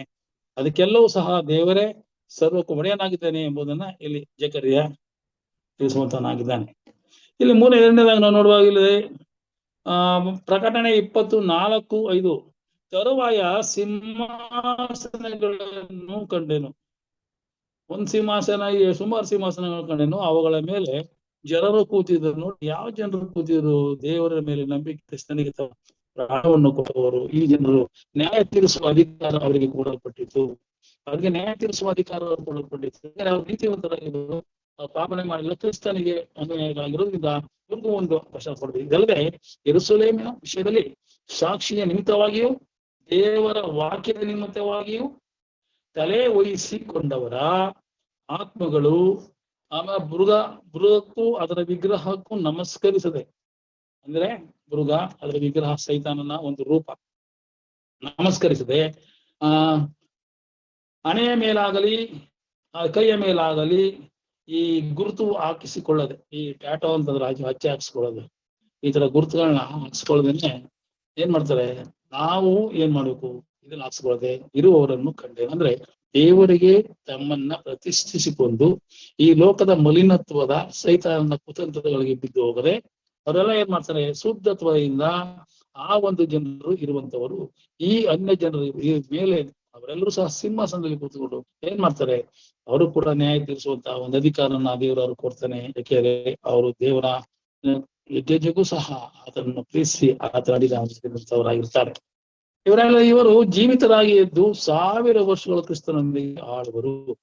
1000 ವರ್ಷಗಳು. ಥೆಸಲೋನಿಕದವರಿಗೆ ಬರೆದ 1:4 ಅಲ್ಲಿ ಒಯ್ಯಲ್ಪಟ್ಟರು ಎಲ್ಲರೂ ಸಹ ಪರಲೋಕ ರಾಜ್ಯವನ್ನ ಪ್ರವೇಶ ಮಾಡ್ತಾರೆ. ಅವರೆಲ್ಲರೂ ಸಹ ಏನಂದ್ರೆ 1000 ವರ್ಷಗಳು ಕ್ರಿಸ್ತನೊಂದಿಗೆ ಆಳುವರು. ಏನಪ್ಪ 1000 ವರ್ಷ ಅಷ್ಟೇನಾ? ಅದಕ್ಕೋಸ್ಕರ ಇಷ್ಟೆಲ್ಲ ಪರದಾಡ್ಬೇಕಾ ನಾವು? ಅದಕ್ಕೋಸ್ಕರ ಇಲ್ಲಿ ನಾವು ಕೈಗೊಂಡು ನಡಿಬೇಕಾ ಅನ್ನೋದಲ್ಲ. ಅದು 1000 ವರ್ಷಗಳು ನಮಗೆ ಒಂದು ಪರಲೋಕಕ್ಕೆ ಒಂದು ಟೂರ್ ಇದ್ದಂಗೆ. ಅಲ್ಲಿ ಹೋಗಿ ಏನ್ ಮಾಡ್ತೀವಿ? ಅಲ್ಲಿ 1000 ವರ್ಷಗಳು ಇರ್ತೀವಿ. ತದಾದ ನಂತರ ಏನ್ ಮಾಡ್ತಾರೆ? ಮತ್ತೆ ನಾವು ಭೂಲೋಕ ನಮಗೆ ದೇವರು ಶಾಶ್ವತವಾಗಿ ಕೊಟ್ಟಿರುವಂತ ಲೋಕ, ಅದನ್ನ ಶುದ್ಧಗೊಳಿಸಿ ಅವನೇನ್ ಮಾಡ್ತಾನೆ? ಮತ್ತೆ ನಮ್ಮನ್ನ ಪೂರ್ವಕ್ಕೆ ಕರ್ಕೊಂಡ್ಬರೋ ವಿಷಯದಲ್ಲಿ ನಾವು ನೋಡ್ತೇವೆ. ಪ್ರಕರಣ 21, 22 ನೋಡುವಾಗ ಅಲ್ಲಿ ದೇವರು ಮತ್ತೆ ನಮಗೆ ಕರ್ಕೊಂಡ್ ಬರ್ತಾನೆ. ಇದೇ ಜೊತೆಗೆ ಆಳುವರು. ಮಿಕ್ಕ ಸತ್ತ ದುಷ್ಟರು 1000 ವರ್ಷ ತೀರೋ ತನಕ ಹೇಳೋದೇ ಇಲ್ಲ. ಇಲ್ಲಿ ನೋಡಿ, ದುಷ್ಟರು ಸತ್ತೋಗ್ತಾರೆ. ಈಗ ನೋಡಿ, ಇಬ್ರಿಗೂ ಒಂದೇ ಸಾರಿ ಆಗೋದಿಲ್ಲ. ಈ ದುಷ್ಟರಿಗೂ ಅಥವಾ ಶಿಷ್ಟರಿಗೂ ವ್ಯತ್ಯಾಸ ಇದೆ. ಅವ್ರು ಮೊದಲು ಒಯ್ಯಲ್ಪಡ್ತಾರೆ ಪರಲೋಕಕ್ಕೆ. ಎರಡನೇದಾಗಿ ಈ ದುಷ್ಟರು ಸಾಯ್ತಾರೆ. ಇವ್ರು ಕೂಡ 1000 ವರ್ಷ ತನಕ ಇವರು ಹೇಳೋದೇ ಇಲ್ಲ. 1000 ವರ್ಷ ಹೇಳೋದಿಲ್ಲ. ಈ 1000 ವರ್ಷ ಹೇಳೋದಿಲ್ಲ ಅಂದ್ಮೇಲೆ ಭೂಲೋಕದಲ್ಲಿ ಯಾವ ಜನರು ಇರೋದಿಲ್ಲ. ಸೈತಾನನ ಬಂಧನ ಅಂತ ನೋಡ್ತೀವಿ. ಸೈತಾನಿಗೆ ಏನು ಕೆಲಸ ಮಾಡಕ್ ಆಗೋದಿಲ್ಲ. ಅವನೊಬ್ನೇ ಇರ್ತಾನೆ. ಎಲ್ಲರೂ ಸತ್ತೋಗಿರ್ತಾರೆ. ಸೊತ್ತಾಗಿರ್ಬೇಕಾದ್ರೆ ಇನ್ನು ಯಾರ ಜೊತೆ ಅವನು ಆಕ್ಟ್ ಮಾಡ್ತಾನೆ, ಯಾರು ಅವನಿಗೆ ಅನ್ಯಾಯಗಳಿದ್ದಾರೆ, ಯಾರು ಇರೋದಿಲ್ಲ. ಹೀಗಿರುವಾಗ ಅವನೇನ್ ಮಾಡ್ತಾನೆ, ಸೈಲೆಂಟ್ ಆಗಿರ್ತಾನೆ. ಅದಕ್ಕೆ ಸರಪಣಿಯಿಂದ ಬಂಧಿಸಲ್ಪಟ್ಟದ್ದು ಒಂದು ಅರ್ಥ ಏನಪ್ಪಾ ಅಂದ್ರೆ, ಅಲ್ಲಿ ಇವನು ಭೂಲೋಕವನ್ನ ಸಂಪೂರ್ಣವಾಗಿ ಕೆಡಿಸಿ ಭೂಲೋಕದಲ್ಲಿ ಪಾಪ ತುಂಬುವಂತೆ ಮಾಡಿ ಅನೇಕ ಜನರನ್ನ ನಾಶ ಮಾಡೋದ್ರಿಂದ ಇವನ್ ಏನ್ ಮಾಡುತ್ತೆ, ಮತ್ತೊಂದು ಲೋಕಕ್ಕೆ ಹೋಗಿ ಅಲ್ಲಿಯೂ ಕೂಡ ತನ್ನ ಕೃತ್ಯಗಳನ್ನ ಮಾಡುವಂತ ಪರ್ಮಿಷನ್ ದೇವ್ರು ಕೊಡೋದಿಲ್ಲ. ಈ ಯೋಚನೆ ಮಾಡ್ತಾನೆ, ಈ ಲೋಕದಲ್ಲಿಯೇ ಅವನು ಇರಬೇಕು. ಈ ಯೇಸು ಕ್ರಿಸ್ತನು ಇಲ್ಲೇ ಇರಿಸಿ ಅವನಿಗೆ ಕಡೆಯಲ್ಲಿ ಅವನು ಕೊಡಬೇಕಾದಂತ ಶಿಕ್ಷಣ ಕೊಡಬೇಕು ಅನ್ನೋ ವಿಷಯದಲ್ಲಿ ಇಲ್ಲಿ ಬರೆಯಲ್ಪಟ್ಟಿರೋದು ನಾವು ನೋಡ್ತೇವೆ. 1000 ವರ್ಷದ ನಂತರ ಸೈತಾನನಿಗೆ ಬಿಡುಗಡೆಯಾಗುವುದು. 7ನೇ ವಚನ 27 1000 ವರ್ಷದ ನಂತರ ಸೈತಾನನಿಗೆ ಬಿಡುಗಡೆ ಆಗುತ್ತೆ. ಈ ಸತ್ತ ದುಷ್ಟರು ಕೂಡ ಎಬ್ಬಿಸಲ್ಪಡ್ತಾರೆ. ದೇವರು ಭೂಲೋಕವನ್ನು ಶುದ್ಧಿಗೊಳಿಸಿ 3ನೇ ಬಾರಿ ಪರಲೋಕದಿಂದ ಆತನು ಹೊಸ ಯೆರೂಸಲೇಮನ್ನು ಈ ಭೂಮಿಗೆ ಇಳಿಸ್ತಾನೆ. ಭೂಮಿಯನ್ನು ಶುದ್ಧಗೊಳಿಸಿ ಅದನ್ನೆಲ್ಲ ಇಳಿಸ್ತಾನೆ. ಹೊಸ ಲೋಕವನ್ನ ಮಾಡ್ತೀನಿ ಅಂತ ಹೇಳ್ತಾನೆ, ಅದೆಲ್ಲವನ್ನೂ ಮಾಡ್ತಾನೆ. ಆಗ ಪರಲೋಕದಲ್ಲಿರುವಂತ ಆ ಒಂದು ಸುಂದರ 12 ಮುತ್ತುಗಳಿಂದ ಬರ್ತದೆ. ಸರ್ ಕೇಳಿಸ್ತಾ ಇಲ್ವಾ? ನೋಡಿ, ಕೇಳಿಸ್ತಾ ಇದೆ. ಸರ್ ನಿಮ್ಮ ಮೊಬೈಲ್ ಅಲ್ಲಿ ಸ್ವಲ್ಪ ಏನಾದ್ರು ಏನಿಲ್ಲ ಸರ್, ಏನಿಲ್ಲ. ನೋಡಿ, ಈಗ ಎಬ್ಬಿಸಲ್ಪಡುವವರು ದೇವರ ಭೂಲೋಕವನ್ನು ಶುದ್ಧಗೊಳಿಸಿ 3ನೇ ಬಾರಿ ಪರಲೋಕದಿಂದ ಆತನು ಹೊಸ ಯೆರೂಸಲೇಮನ್ನ ಇಳಿಸುತ್ತಾನೆ. ಮತ್ತು ಪರಲೋಕಕ್ಕೆ ಒಯ್ಯಲ್ಪಟ್ಟಿದ್ದ ತನ್ನ ಜನರ ಸಮೂಹ ಯಾರು ಇದ್ದಾರೆ, ನಾವು ಒಯ್ಯಲ್ಪಟ್ಟಿದ್ದೀವಿ. ಯಾರ್ಯಾರು ಮೊದಲು ಒಯ್ಯಲ್ಪಟ್ಟಿರ್ತಾರೋ ಥೆಸಲೋನಿಕದಲ್ಲಿ ಬರೆದಿರುವ ರೀತಿ ಅವರೆಲ್ಲರೂ ಸಹ ಅಲ್ಲೇನಾಗ್ತಾರೆ, ಈ ಹೊಸದಾಗಿಸಿದ ಈ ಭೂಮಿಯ ಮೇಲೆ ಅವರನ್ನು ಇಳಿಸಲ್ಪಡುವನು. ಅವ್ರ ಜೊತೆಯಲ್ಲಿ ಪರಲೋಕ ಈ ಒಂದು ಹೊಸ ಯೆರೂಸಲೇಮನ್ನ ಇಳಿಸ್ತಾನೆ. 12 ಮುತ್ತುಗಳಿಂದ ಮಾಡ್ತಾರೆ, 12 ಕುಲುಕ್ತಕ್ಕಂತೆ. ಅದು ಅಷ್ಟು ವರ್ಣಿಸಲ್ಲದ ಅಸಖ್ಯ, ಅಷ್ಟು ಸುಂದರವಾಗಿರೋದನ್ನ ಆತ ಇಡಿಸ್ತಾನೆ. ಪ್ರಥಮ ಪುನರುತ್ಥಾನ ಗೊಂಡಿರುವವರೆಲ್ಲರಿಗೂ ಸಹ ಇಲ್ಲಿ 2ನೇ ಮರಣ ಇಲ್ಲ. ಅಂದ್ರೆ ಯಾರ್ಯಾರು ಥೆಸಲೋನಿಕದಲ್ಲಿ ಬರೆದಿರೋ ಪ್ರಕಾರವಾಗಿ ಯಾರ್ಯಾರು ಸೆಲೆಕ್ಟ್ ಆಗ್ತಾರೋ, 1ನೇ ಸಾರಿ ಪ್ರಥಮ ಪುನರುತ್ಥಾನವಂತರು, ಅವ್ರಿಗೆ ಯಾರು 2ನೇ ಮರಣ ಇರಲ್ಲ. ಮತ್ತೆ 2ನೇ ಮರಣ ಇಲ್ಲ ಅಂದ್ರೆ ಪುನಃ ಅವ್ರಿಗೆ ದೇವರು ನ್ಯಾಯಸ್ಥಾನದಲ್ಲಿ ಇರಿಸಿ ನಿಮ್ ತಪ್ಪನೆಲ್ಲ ಹುಡುಕಿ ನಿಮ್ ನಾಶ ಮಾಡ್ಬೇಕು, ಅವ್ರು ಮತ್ತೆ ಸಿಲುಬೆ ಇದೆಲ್ಲ ಇಲ್ಲ ಅಲ್ಲಿ. ಅದಕ್ಕೋಸ್ಕರವಾಗಿ ಅವ್ರಿಗೆ ಒಂದ್ಸಾರಿ ಅವ್ರು ಸೆಲೆಕ್ಟ್ ಆದ್ಮೇಲೆ ಅವ್ರಿಗೆ 2ನೇ ಮರಣ ಇಲ್ಲ. ಈಗ ಜಕರ್ಯ ಅದನ್ನ ನಾವು ನೋಡುವಾಗ ಯೆರೂಸಲೇಮಿಗೆ ಓಡಲ್ಪಟ್ಟಿದ್ದರಾಗಿ ಈ ಎಣ್ಣೆ ಆಗಲಿ ನಿಮ್ಗೆ ಹೇಳ್ದಂಗೆ ಇಲ್ಲಿ ಸೈತಾನನ ಒಂದು ಗುಂಪು ಏನ್ ಮಾಡ್ತಾರೆ, ದೇವರಿಗೆ ವಿರುದ್ಧ ನಡೆಯುವಂತದ್ದಾಗಿದೆ. ಅವರೆಲ್ಲರೂ ಸಹ ನಾಶವಾಗುತ್ತದೆ ಅಂತ ನಾವು ನೋಡುವಂತದ್ದಾಗಿದೆ. ದೇವರ ಪರಿಶುದ್ಧತೆಯ ಎಂಥದ್ದು ಎಂದು ಇದು ತಿಳಿಸುವಂತದ್ದಾಗಿದೆ. ಮತ್ತಾಯ 25 32 34 ನೋಡುವಾಗ ಎಲ್ಲಾ ದೇಶದ ಜನಾಂಗಗಳು ಆತನ ಮುಂದೆ ಕೂಡಿಸಲ್ಪಡುವರು. ಕುರುಬನು ಇಲ್ಲಿ ನೋಡುವಾಗ ಇಲ್ಲಿ ಈ ಒಂದು ಫೈನಲ್ ಈವೆಂಟ್ಸ್ ಇಲ್ಲಿ ನೋಡುವಾಗ ಏನಪ್ಪಾ ಅಂದ್ರೆ ಇಲ್ಲೇ ಇರೋದು ವಿಶೇಷತೆ. ಈ ಮತ್ತಾಯ ಸುವಾರ್ತೆ 25 32 34 ಬರೆದಿರುವಂತ ವಾಕ್ಯ ಈ ದೇವರ ಅಂತ್ಯಕಾಲದಲ್ಲಿ ಇಲ್ಲಿ ನೆರವೇರುವಂತದ್ದಾಗಿದೆ. ಎಲ್ಲಾ ದೇಶಗಳು ಆತನ ಮುಂದೆ ಕೂಡಿಸಲ್ಪಡುವರು. ಕುರುಬನು ಕುರಿಗಳನ್ನು ಬೇರೆ ಬೇರೆ ಮಾಡಿ ಕುರಿಗಳನ್ನು ತನ್ನ ಬಲಗಡೆಯಲ್ಲಿ ಮತ್ತೆ ಆಡುಗಳನ್ನು ತನ್ನ ಎಡಗಡೆಯಲ್ಲಿ ನಿಲ್ಲಿಸುವನು. ಈ ಒಂದು ದೃಶ್ಯ ಎಲ್ಲಿ ಬರುತ್ತೆ ಅಂದ್ರೆ, ದೇವರು ಯೆರೂಸಲೇಮ್ ಒಂದು ಹೊಸ ಯೆರೂಸಲೇಮ್ ಅಲ್ಲಿ ದುಷ್ಟರನ್ನ ಏಳಿಸಿದ ಮೇಲೆ ಮೊದಲೇ ಪರಲೋಕದಿಂದ ತನ್ನ ಜನರನ್ನ ಕರ್ಕೊಂಡ್ ಬರ್ತಾನೆ. ಈ ದುಷ್ಟರು ಮತ್ತೆ ಈ ಶಿಷ್ಟರ ನಡುವೆ ಯೇಸು ಕ್ರಿಸ್ತನು ಆ ಒಂದು ಚೀಯೋನ್ ಪರ್ವತದ ಮೇಲೆ ನಿಂತಿರೋದನ್ನ ನೋಡ್ತೇವೆ. ಹೀಗಿರುವಾಗ ಅಲ್ಲಿರುವಂತಹ ಬಂಧುಗಳು ಎಬ್ಬಿಸಲ್ಪಟ್ಟ ದುಷ್ಟರೆಲ್ಲೂ ತಮ್ಮ ದುಷ್ಕೃತ್ಯಗಳ ಮೂಲಕವಾಗಿ ಎಬ್ಬಿಸಲ್ಪಟ್ಟಿರ್ತಾರೆ. ಎಬ್ಬಿಸಲ್ಪಟ್ಟಿರೋದ ಕೆಲವರು ಯೇಸು ಕ್ರಿಸ್ತನನ್ನ ನಿಲ್ಲಿಸಿರುವಂತವ್ರು, ಯೇಸು ಕ್ರಿಸ್ತ ಶಿಲುಬೆಗೆ ಹಾಕು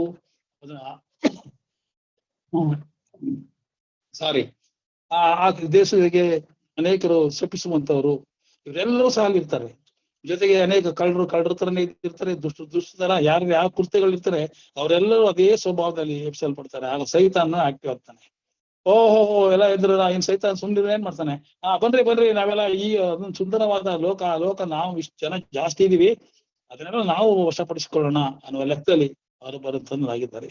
ಆಗ ಇಲ್ಲಿ ಅರಸನು ತನ್ನ ಗಡೆಯಲ್ಲಿ ಇರುವವರಿಗೆ, ನಾನು ನನ್ನ ತಂದೆ ಆಶೀರ್ವಾದ ಹೊಂದಿದ್ದವರೇ ಬನ್ನಿರಿ, ಲೋಕಾದಿಯಿಂದ ನಿಮಗೋಸ್ಕರ ಸಿದ್ಧ ಮಾಡಿದ ರಾಜ್ಯವನ್ನು ಸ್ವಾಸ್ಥ್ಯವನ್ನು ತೆಗೆದುಕೊಳ್ಳಿರಿ ಎಂದು ಕ್ರಿಸ್ತನು ಹೇಳುವನು. ಅವರೆಲ್ಲ ಬರುವಾಗ ಹಾಗೇನ್ ಮಾಡ್ತಾನೆ, ಇಲ್ಲಿ ದೇವರೇನ್ ಮಾಡ್ತಾನೆ, ಬಂದು ನಾವೇ ಅವಶ್ಯಕತೆ ಬರುವಾಗ ಅಲ್ಲಿ ದೊಡ್ಡ ಒಂದು ಡಂಬರದಲ್ಲಿ ಏನಾಗ್ತಾರೆ ಅಂದ್ರೆ ಅವರು ಪರಲೋಕದಿಂದ ಬೆಂಕಿ ಗಂಧಕ ಬಂದು ಅವನ್ನೆಲ್ಲ ಸಂಪೂರ್ಣವಾಗಿ ನಾಶ ಮಾಡುತ್ತೆ. ಈಗ ಯಾರ ನಾಶ ಮಾಡಿದಾಗ ಆಗ ಉಳಿದಿರುವಂತಹ ದುಷ್ಟರೆಲ್ಲ ನಾಶವಾದ್ರು, ಜೊತೆಗೆ ಸೈತಾನನ್ನ ಯುಗಾಂತರದಲ್ಲಿ ಯಾತನೆ ಪಡುವಂತೆ ಅವನ ಬೆಂಕಿ ಕೆರೆಗೆ ದೊಬ್ಬಲ್ಪಟ್ರು. ಈಗ ಅಶುದ್ಧತ್ವನಲ್ಲಿ ಸಂಪೂರ್ಣ ದೇವರು ತೇರಾಗ್ಬಿಟ್ಟಾಗ ಏನಾಗುತ್ತೆ, ಎಲ್ಲವೂ ಶುದ್ಧವಾಗಿದೆ. ಈಗ ಏನ್ ದೇವರು ಹೇಳ್ತಾನೆ, ಆಗ ಅರಸನ ನನ್ನ ತನ್ನ ಬಲಗಡೆಯಲ್ಲಿರುವವರೇ ಬನ್ರಿ, ಈಗ ಎಡಗಡೆ ಇದ್ದವರೆಲ್ಲ ನಾಶ ಮಾಡಿದೀನಿ, ಆಡುಗಳಂತಿರೋರೆಲ್ಲ ನಾಶ ಮಾಡಿದೀನಿ. ಈಗ ನೀವೇನ್ ಮಾಡ್ರಿ, ನನ್ನ ತಂದೆಯ ಆಶೀರ್ವಾದ ಹೊಂದಿದವರೇ ಆದಿಯಿಂದ ಬಂದಿರಿ, ಲೋಕಾದಿಯಿಂದ ನಿಮಗೋಸ್ಕರ ಯುದ್ಧ ಮಾಡಿದ್ರಿ. ಲೋಕಾದಿಯಿಂದ ನೋಡಿ, ಲೋಕಾದಿಯಿಂದ ದೇವರು ಆತನ ಪ್ರೀತಿ ಮಾಡಿ ಆತನ ಮಕ್ಕಳು ಅವ್ರಿಗೆ ಲೋಕಾದಿಯಿಂದ ಅದನ್ನು ಸಿದ್ಧ ಮಾಡಿರುವಂತಹ ಆ ರಾಜ್ಯವನ್ನು ಸ್ವಾಸ್ಥ್ಯವಾಗಿ ತೆಗೆದುಕೊಳ್ಳಿರಿ ಅಂತ ಹೇಳ್ತಾರೆ. ಇನ್ನು ಹೇಳುವನು ಹಾಗೆ ಅಂತ ಒಂದು ರಾಜ್ಯವನ್ನು ದೇವರು ನಮಗೆ ಕೊಡಲು ಸಿದ್ಧವಾಗಿರುವಾಗ ಇವತ್ತು ನಾವು ಯಾವ ನಿರೀಕ್ಷೆಯಲ್ಲಿ ಜೀವಿಸ್ತಾ ಇದ್ದೀವಿ? ದೇವರನ್ನ ನಮ್ಮನ್ನ ಪರಲೋಕಕ್ಕೆ ಹೇಗೆ ಕರ್ಕೊಂಡು ಹೋಗ್ತಾನೆ? ನಾವು ನಿಜವಾದ ದೇವರು ನಂಬಿದವರಿಗೆ ಮತ್ತೆ ನಮ್ಮನ್ನ ಪರಲೋಕದಿಂದ ಒಂದು ಭೂಲೋಕದಲ್ಲಿ ನಾವು ತನ್ನ ಸ್ವಾಸ್ಥ್ಯವನ್ನ ಆತನ ಕೊಡ್ತಾನೆ ಅಂತ ಹೋಗ್ಬೇಕಾಗಿದೆ. ಅದೇ ರೀತಿ 41ನೇ ವಚನ ನೋಡುವಾಗ, ಆಮೇಲೆ ಎಡಗಡೆ ಇರುವವರಿಗೆ ಶಾಪಗ್ರಸ್ತರೇ. ನೋಡಿ, ಎರಡು ಗುಂಪು ಇಲ್ಲಿ ಹೇಳ್ತಾ ಇದ್ದಾನೆ. ಮೊದಲನೇ ಗುಂಪಿಗೆ ಏನಾಗ್ತಾರೆ, ಯೇಸು ಸ್ವಾಮಿನ ಪ್ರೀತಿ ಮಾಡಿದವರು ಒಂದು ಗುಂಪಿದೆ, ಒಂದ್ ಕಡೆ ಹೊಸ ಯೆರೂಸಲೇಮ್ ಇದೆ, ಇನ್ನೊಂದ್ ಕಡೆ ದೇವರನ್ನ ಶಪಿಸಿದವರು, ದೇವ್ರ ಮೇಲೆ ಮಾಡಿದವರು, ಯೇಸು ಸ್ವಾಮಿನ ತಿರಸ್ಕಾರ ಮಾಡಿದ್ರು, ಈ ಒಂದು ಗುಂಪಿದೆ. ಅವ್ರಿಗೆ ಹೇಳ್ತಾನೆ, ಶಾಪಗ್ರಸ್ತರೇ, ನನ್ನನ್ನು ಬಿಟ್ಟು ಪಿಶಾಚನಿಗೂ ಅವನ ದೂತರಿಗೂ ಸಿದ್ಧ ಮಾಡಿದ ನಿತ್ಯ ಬೆಂಕಿಯೊಳಗೆ ಹೋಗಿರಿ ಅನ್ನುವ. ಆಗ ಅವರೆಲ್ಲ ಏನಾಗುತ್ತೆ, ಆ ಬೆಂಕಿ ಕೆರೆಗಳಿಗೆ ಹೋಗಿ ಎಲ್ಲ ನಾಶ ಆಗ್ತಾರೆ. ಈಗಾಗಲೇ ನಿಮ್ಗೆ ಹೇಳ್ದೆ, ಥೆಸಲೋನಿಕ 4ನೇ ಅಧ್ಯಾಯ ದೇವ ಜನರಿಗೆ ಸಿಕ್ಕುವ ನಿತ್ಯ ರಾಜ್ಯದ ಬಗ್ಗೆ ತಿಳಿಸಲಾಗಿರುವಂತದ್ದಾಗಿದೆ. ಅದೇ ರೀತಿ ನಾವು ಮುಂದೆ ಬರುವಾಗ ಕ್ರಿಸ್ತನ ಮೂಲಕ ನಮಗೆ ಕೊಡಲ್ಪಟ್ಟ ನಿರೀಕ್ಷೆಯನ್ನು ಗಮನಿಸುವಾಗ ಹೊಸ ಯೆರೂಸಲೇಮಿನಲ್ಲಿ ಕ್ರಿಸ್ತನೊಂದಿಗೆ ಸದಾ ಇರುವ ಒಂದು ಅವಕಾಶ, ಭಾಗ್ಯ, ಸೌಭಾಗ್ಯ ನಮ್ಮದಾಗಿದೆ.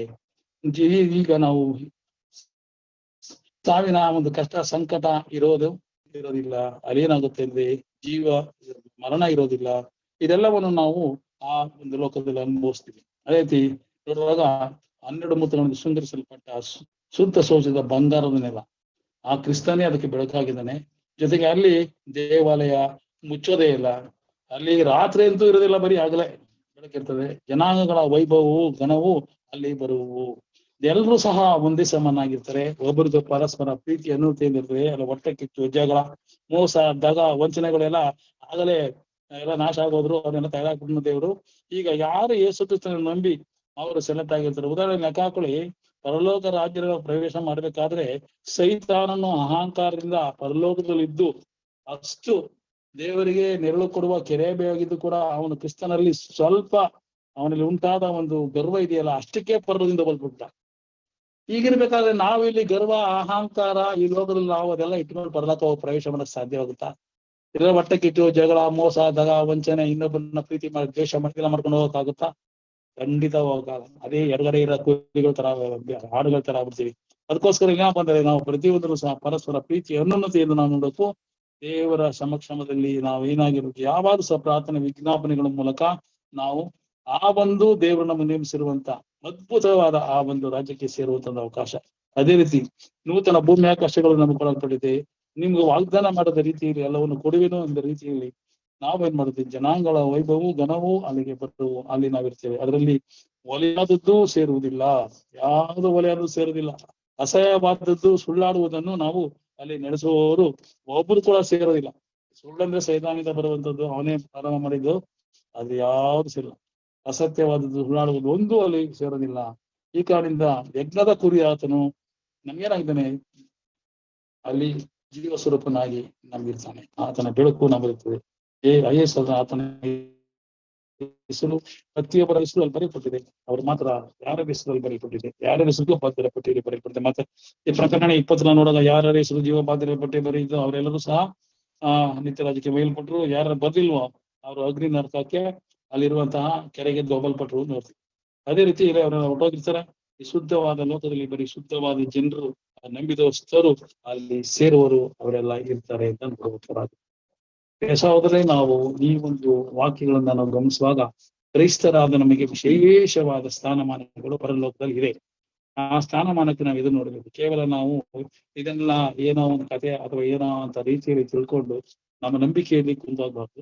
ನಮ್ಮ ನಂಬಿಕೆಯಲ್ಲಿ ಕುಂದೋಗದೇನೆ ಯಾವಾಗಲೂ ಸಹ ಕ್ರಿಸ್ತನನ್ನ ನಿರೀಕ್ಷಿಸ್ತಾ ಆತನ ರಾಜ್ಯಕ್ಕಾಗಿ ನೋಡ್ಬೇಕು. ಆತನ ರಾಜ್ಯವು ಶಾಶ್ವತವಾದದ್ದು. ಜೊತೆಗೆ ನಿತ್ಯವೂ ಸಂತೋಷ, ಸಮಾಧಾನ, ಉಲ್ಲಾಸ, ಹರ್ಷ ತುಂಬಿರುವಂಥದ್ದು ಯೇಸು ಕ್ರಿಸ್ತನ ಜೊತೆ ಬೆಳಕಾಗಿರ್ತಾನೆ. ಆ ಬೆಳಕಿನಲ್ಲಿ ನಾವೇನ್ ಮಾಡ್ತೀವಿ? ಸೂರ್ಯ ಬೇಕಾಗಿಲ್ಲ, ಚಂದ್ರ ಯಾರು ಬೇಕಾಗಿಲ್ಲ, ಯೇಸು ಕ್ರಿಸ್ತನ ನಾವು ಬೆಳಕಾಗಿರ್ತಾನೆ. ಎಂತ ಅದ್ಭುತ ಅಲ್ವಾ? ಇಂತಹ ಒಂದನ್ನು ನೀವು ನೆನೆಸ್ಕೊಳ್ಳುವಾಗ ನಿಮ್ಗೆ ಏನ್ ಅನಿಸ್ಬೋದು? ಯೋಚನೆ ಮಾಡಿ. ನಾವು ಪರಲೋಕ ರಾಜ್ಯದಲ್ಲಿ ದೇವರ ಸನ್ನಿಧಿಯಲ್ಲಿ ಇರಬೇಕಾದ್ರೆ ಸಹಾಯ ಇರುವುದಿಲ್ಲ. ಆತನ ಪ್ರೀತಿ ಯಾವಾಗಲೂ ಕಂಗೊಳಿಸುತ್ತಿರುತ್ತೆ. ಶುದ್ಧ ಶೌಚದ ಗಾಜಿನ ಮೇಲೆ ನಡ್ಕೊಂಡು ಆ ಯೆರೂಸಲೇಮ್ ಇರುವಂತಹ ಇದುವರೆಗೂ ಸೈತಾನದ ಈ ಲೋಕದಲ್ಲಿ ಯಾರು ಕಟ್ಟಕ್ ಆಗಲ್ಲ, ಸೈತಾನದ ನಕಲು ಮಾಡಕ್ ಆಗಲ್ಲ. ಹೀಗಿರುವ ಅಂತ ಶುದ್ಧವಾದ ಒಂದು ದೇವಾಲಯದಲ್ಲಿ ನಾವೆಲ್ಲ ಆರಾಧನೆಗೆ ಹೋಗ್ತೀವಿ ಅಂತ ನಾವು ಖಂಡಿತ ದೇವರು ಎಷ್ಟರ ಮಟ್ಟಿಗೆ ನಮ್ಮ ಕಾಳಜಿ ವಹಿಸಿದ್ದಾನೆ. ಮುಂದಿನ ದಿನಗಳಲ್ಲಿ ನಾವೆಲ್ಲೂ ಸಹ ಅಂತಹ ಒಂದು ಇದನ್ನ ಯಾರು ಅನುಭವಿಸದೇ ಇರುವಂತಹ ಅದ್ಭುತ ದೇವರ ಕೃತಿಯಲ್ಲಿ ನಾನು ಅನುಭವಿಸ್ತೀವಿ ಅನ್ನೋದ ನಿರೀಕ್ಷೆಯಲ್ಲಿ ಜೀವಿಸ್ತಾ ನಾವೆಲ್ಲರೂ ಸಹ ಆತನ ಐಕ್ಯತೆಯಲ್ಲಿ ಪರಸ್ಪರ ಪ್ರೀತಿ ಅನಲ್ತೆಯಿಂದ ನಾವು ಮಾಡೋಣ. ಕರ್ತನ ನಮ್ಮೊಬ್ಬರನ್ನ ಆಶ್ರಯಿಸುತ್ತ ಈ ಒಂದು ಪಾಠವನ್ನ ಮುಗಿಸುವಂತನಾಗಿದ್ದಾನೆ. ಇದಕ್ಕೆ ಭಾಗವಹಿಸಿದ ಎಲ್ಲರಿಗೂ ಸಹ ನನ್ನ ಸಹೋದರ ಸಹೋದರರಿಗೂ ಬೋಧಕರುಗಳಿಗೂ ಈ ಪಾಠ ನಡೆಸಿಕೊಟ್ಟಂತ ಬೋಧಕರ ನಡೆಸಿಕೊಡುತ್ತಿರುವಂತ ಎಂ ರಾಜುರವರಿಗೂ ಕರ್ತನ ಹೆಸರು ಪೂರ್ವಕವಾದ ವಂದನೆ ಸಲ್ಲಿಸುತ್ತಾ ಈ ಒಂದು ಪಾಠವನ್ನು ಮುಕ್ತಾಯಗೊಳಿಸುತ್ತೇನೆ. ಆಮೇಲೆ ಸಭಾಶಾಲೆಯ ಪಾಠವನ್ನ ಸವಿವರವಾಗಿ ತಿಳಿಸಿಕೊಟ್ಟಂತ ಹಿರಿಕರಾದ ವಿಜಯ್ ಕುಮಾರ್ ಅವರಿಗೆ ಹೃದಯಪೂರ್ವಕವಾದ ಧನ್ಯವಾದಗಳನ್ನ ಸಲ್ಲಿಸುವಂತೊಳಗಿದ್ದೇನೆ. ಈ ದಿನದ ಪಾಠಕ್ಕೆ ಸಂಬಂಧಪಟ್ಟ ಹಾಗೆ ಯಾವುದಾದರೂ ಪ್ರಶ್ನೆಗಳಿರುವುದಾದರೆ ಹಾಗೂ ನಿಮ್ಮ ಅನಿಸಿಕೆಗಳನ್ನ ತಿಳಿಸುವುದಾದರೆ ತಾವು ತಿಳಿಸಬೇಕಾಗಿ ವಿನಂತಿಸುತ್ತೇನೆ.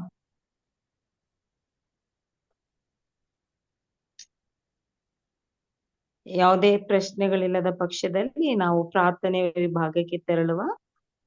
ಈ ಒಂದು ಸಮಯದಲ್ಲಿ ಪಾಸ್ಟರ್ ಎಂ ರಾಜುರವರಿಗೆ ಪ್ರಾರ್ಥನೆಯ ಒಂದು ಭಾಗವನ್ನ ಕೊಡುವಂತಳಾಗಿದ್ದೇನೆ.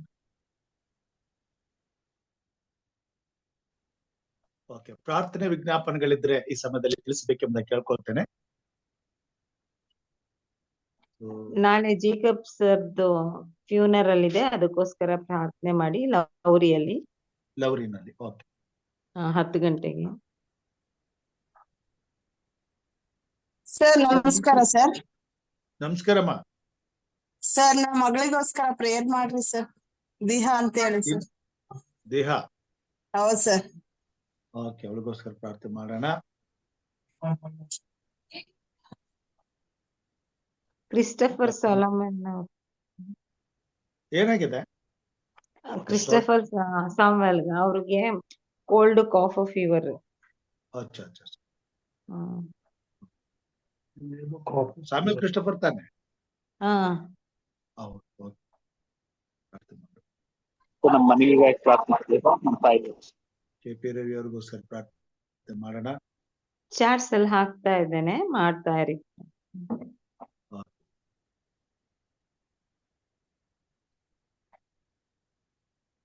ಪ್ರಾರ್ಥನೆ ಮಾಡಿಕೊಳ್ಳೋಣ. ಭೂಮಿಯನ್ನು ಅದರಲ್ಲಿರುವಂತಹ ಸಮಸ್ತವನ್ನು ಸೃಷ್ಟಿಸಿ ಸಕಲ ಜೀವಿಗಳಿಗೂ ಒಡೆಯನಾದಂತ ನಮ್ಮ ತಂದೆಯಾದ ದೇವರೇ, ಒಡೆಯ ರಕ್ಷಕ ಯೇಸುವೆ, ನಿನ್ನ ನಾಮಕ್ಕೆ ಕೋಟಿ ಸ್ತೋತ್ರಪ್ಪ. ಈ ಸಾಯಂಕಾಲ ಪ್ರತಿದಿನ ನಿನ್ನ ಪಾದ ಸನ್ನಿಧಾನಕ್ಕೆ ಬಂದು ನಿನ್ನ ಮಕ್ಕಳಾದ ನಾವು ನಿನ್ನ ಅನೇಕ ಪರಲೋಕದ ಸತ್ಯದ ವಿಚಾರಗಳನ್ನ ಕಲಿಯುವಂತೆ, ಅರಿತುಕೊಳ್ಳುವಂತೆ ಈ ಲೋಕದಲ್ಲಿ ನಮಗೆ ಅವಕಾಶ ಮಾಡಿಕೊಟ್ಟಿದ್ದ ತಂದೆ, ಇದಕ್ಕಾಗಿ ಸ್ತೋತ್ರ. ಯಾರು ತಿಳಿಯಲಾರದಂತ, ಅರ್ಥ ಮಾಡಿಕೊಳ್ಳಲಾಗದಂತ ಅನೇಕ ಸಂಗತಿಗಳು ಅಲ್ಪರಾದ ನಮ್ಮ ಜೀವಿತದಲ್ಲಿ ತಿಳಿದುಕೊಳ್ಳುವಂತ ಅವಕಾಶವನ್ನು ಒದಗಿಸಿಕೊಟ್ಟಿದ್ದೆ, ಇದಕ್ಕಾಗಿ ಸ್ತೋತ್ರ ಸ್ವಾಮಿ. ಇದರ ಮಹತ್ವ ಈ ಲೋಕದ ಜನರಿಗೆ ಇಲ್ಲದೆ ಇರಬಹುದು, ಆದ್ರೆ ನಿನ್ನ ಕೃಪೆಯಿಂದ ಆ ಮಹತ್ವಗಳನ್ನ ಅರ್ಥ ಮಾಡಿಕೊಳ್ಳುವಂತ ಕೃಪೆಯನ್ನ ನಮಗೆ ಕೊಟ್ಟು, ಅದಕ್ಕಾಗಿ ನಮ್ಮ ಸಂಗಡ ದಿನನಿತ್ಯವೂ ನೀನು ಈ ಕಾರ್ಯಕ್ರಮದ ಮುಖಾಂತರವಾಗಿ ಹೋರಾಟ ಮಾಡುತ್ತಾ ಇದ್ದಿ ಸ್ವಾಮಿ. ಈ ನಿನ್ನ ಪ್ರೀತಿಗಾಗಿ ಸ್ತೋತ್ರ ಸಲ್ಲಿಸ್ತೇವೆ. ಕೂಡಿ ಬಂದಿರುವಂತಹ ದೇವ ಮಾನ್ಯರ ಆಶೀರ್ವದಿಸು ತಂದೆ. ಈ ಕುಟುಂಬಗಳಿಗೆ ಇನ್ನೂ ಹೆಚ್ಚು ನಮ್ಮ ದೇವ ಜನರು ಒಟ್ಟಾಗಿ ಸೇರಿ ಕುಟುಂಬವಾಗಿ ವಾಕ್ಯಗಳನ್ನ ಕಲಿಯುವಂತೆ ಸಹಾಯ ಮಾಡು ಮತ್ತು ಕಲಿಸಿಕೊಡುವಂತ ಬೋಧಕರುಗಳನ್ನ ಆಶೀರ್ವದಿಸು. ಆತ್ಮನ ಮುಖಾಂತರವಾಗಿ ಅವರೊಟ್ಟಿಗೆ ಮಾತನಾಡಪ್ಪ.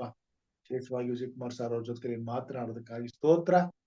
ಹಾಗೆ ಪ್ರತಿ ಸಾರಿ ಸ್ವಾಮಿ, ಪ್ರತಿ ವಾರವೂ ಪವಿತ್ರಾತ್ಮ ದೇವರು ನಡೆಸಲ್ಪಡುವಂತೆ ನಿನ್ನ ಸೇವಕರನ್ನ ಉಪಯೋಗಿಸಲ್ಪಡುವಂತೆ ಸತ್ಯದ ಮಹತ್ವವನ್ನ ಗೂಢಾರ್ಥಗಳನ್ನ ತಿಳಿದುಕೊಂಡವರಾಗಿ ಈ ಲೋಕದಲ್ಲಿ ಸತ್ಯವನ್ನೇ ನಾವು ಜನರಿಗೆ ಬೋಧಿಸುವಂತೆ ಸಹಾಯ ಮಾಡು.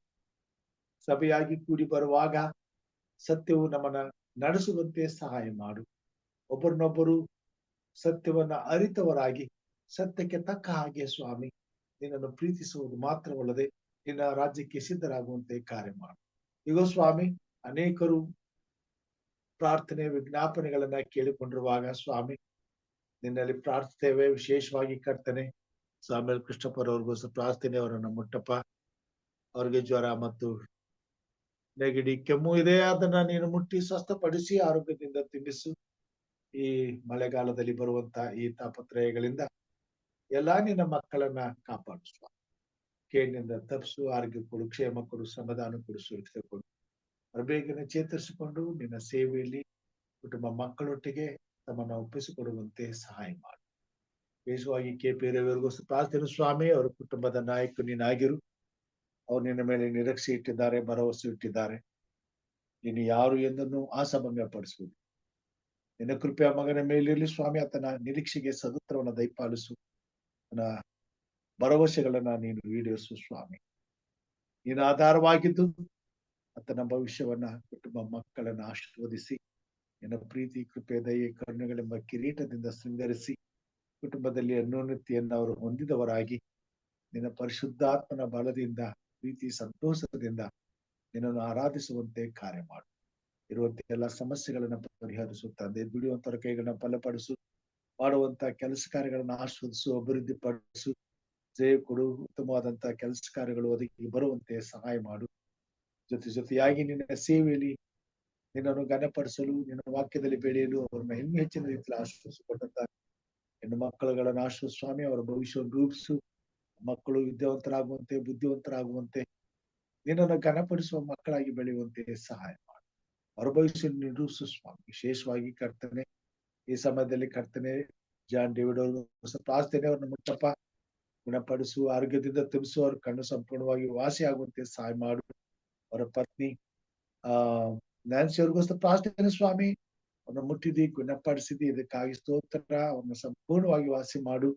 ಇರುವಂತ ಯಾವುದೇ ಸ್ವಸ್ಥತೆಗಳನ್ನ ಸ್ವಾಮಿ ನಿನ್ನ ಕೃಪೆಯುಳ್ಳ ಹಸ್ತದಿಂದ ಮುಟ್ಟಿ ಸ್ವಸ್ಥಪಡಿಸಿ ಅವರು ಸಂಪೂರ್ಣವಾಗಿ ಸ್ವಸ್ಥರಾಗಿ ಯಾವುದೇ ಬಾಧೆ ಇಲ್ಲದೆ ನಿನ್ನ ಸನ್ನಿಧಾನದಲ್ಲಿ ಬಂದು ನಿನಗೆ ಸ್ತೋತ್ರ ಹೇಳುವಂತ ಸೌಭಾಗ್ಯ ಕೊಡು. ಅದಕ್ಕಾಗಿ ಸ್ವಾಮಿ ನೀನು ಕಾರ್ಯ ಮಾಡು ಎಂಬುದಾಗಿ ಬೇಡುತ್ತೆ ಸ್ವಾಮಿ. ಎಲ್ಲರಿಗೋಸ್ಕರ ಪ್ರಾರ್ಥನೆ ಸ್ವಾಮಿ.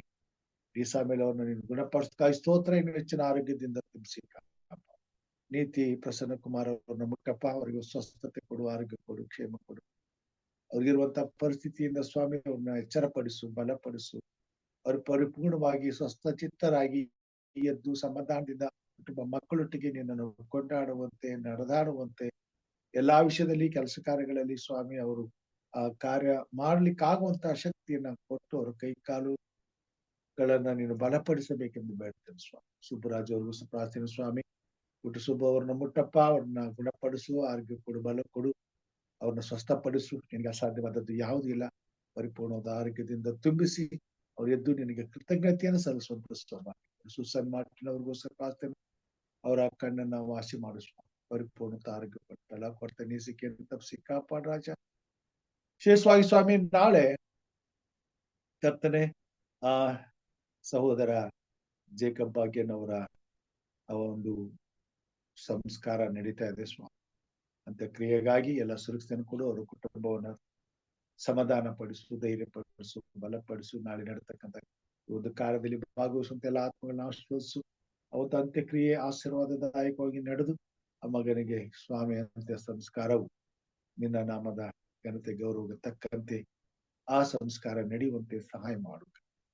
ಅವ್ರ ಕುಟುಂಬದ ನಾಯಕ ನೀನಾಗಿರು. ಮುಂದಿನ ಭವಿಷ್ಯವನ್ನು ರೂಪಿಸು. ಅವ್ರಿಗೆ ಬೇಕಾದಂತ ಧೈರ್ಯ, ಬಲ, ತ್ರಾಣಗಳನ್ನು ಕೊಟ್ಟು ಸುಕ್ಷೇಮವನ್ನು ಅನುಗ್ರಹಿಸು ಸ್ವಾಮಿ. ನೀರ ಮನೆ ಒಡೆಯನಾಗಬೇಕ.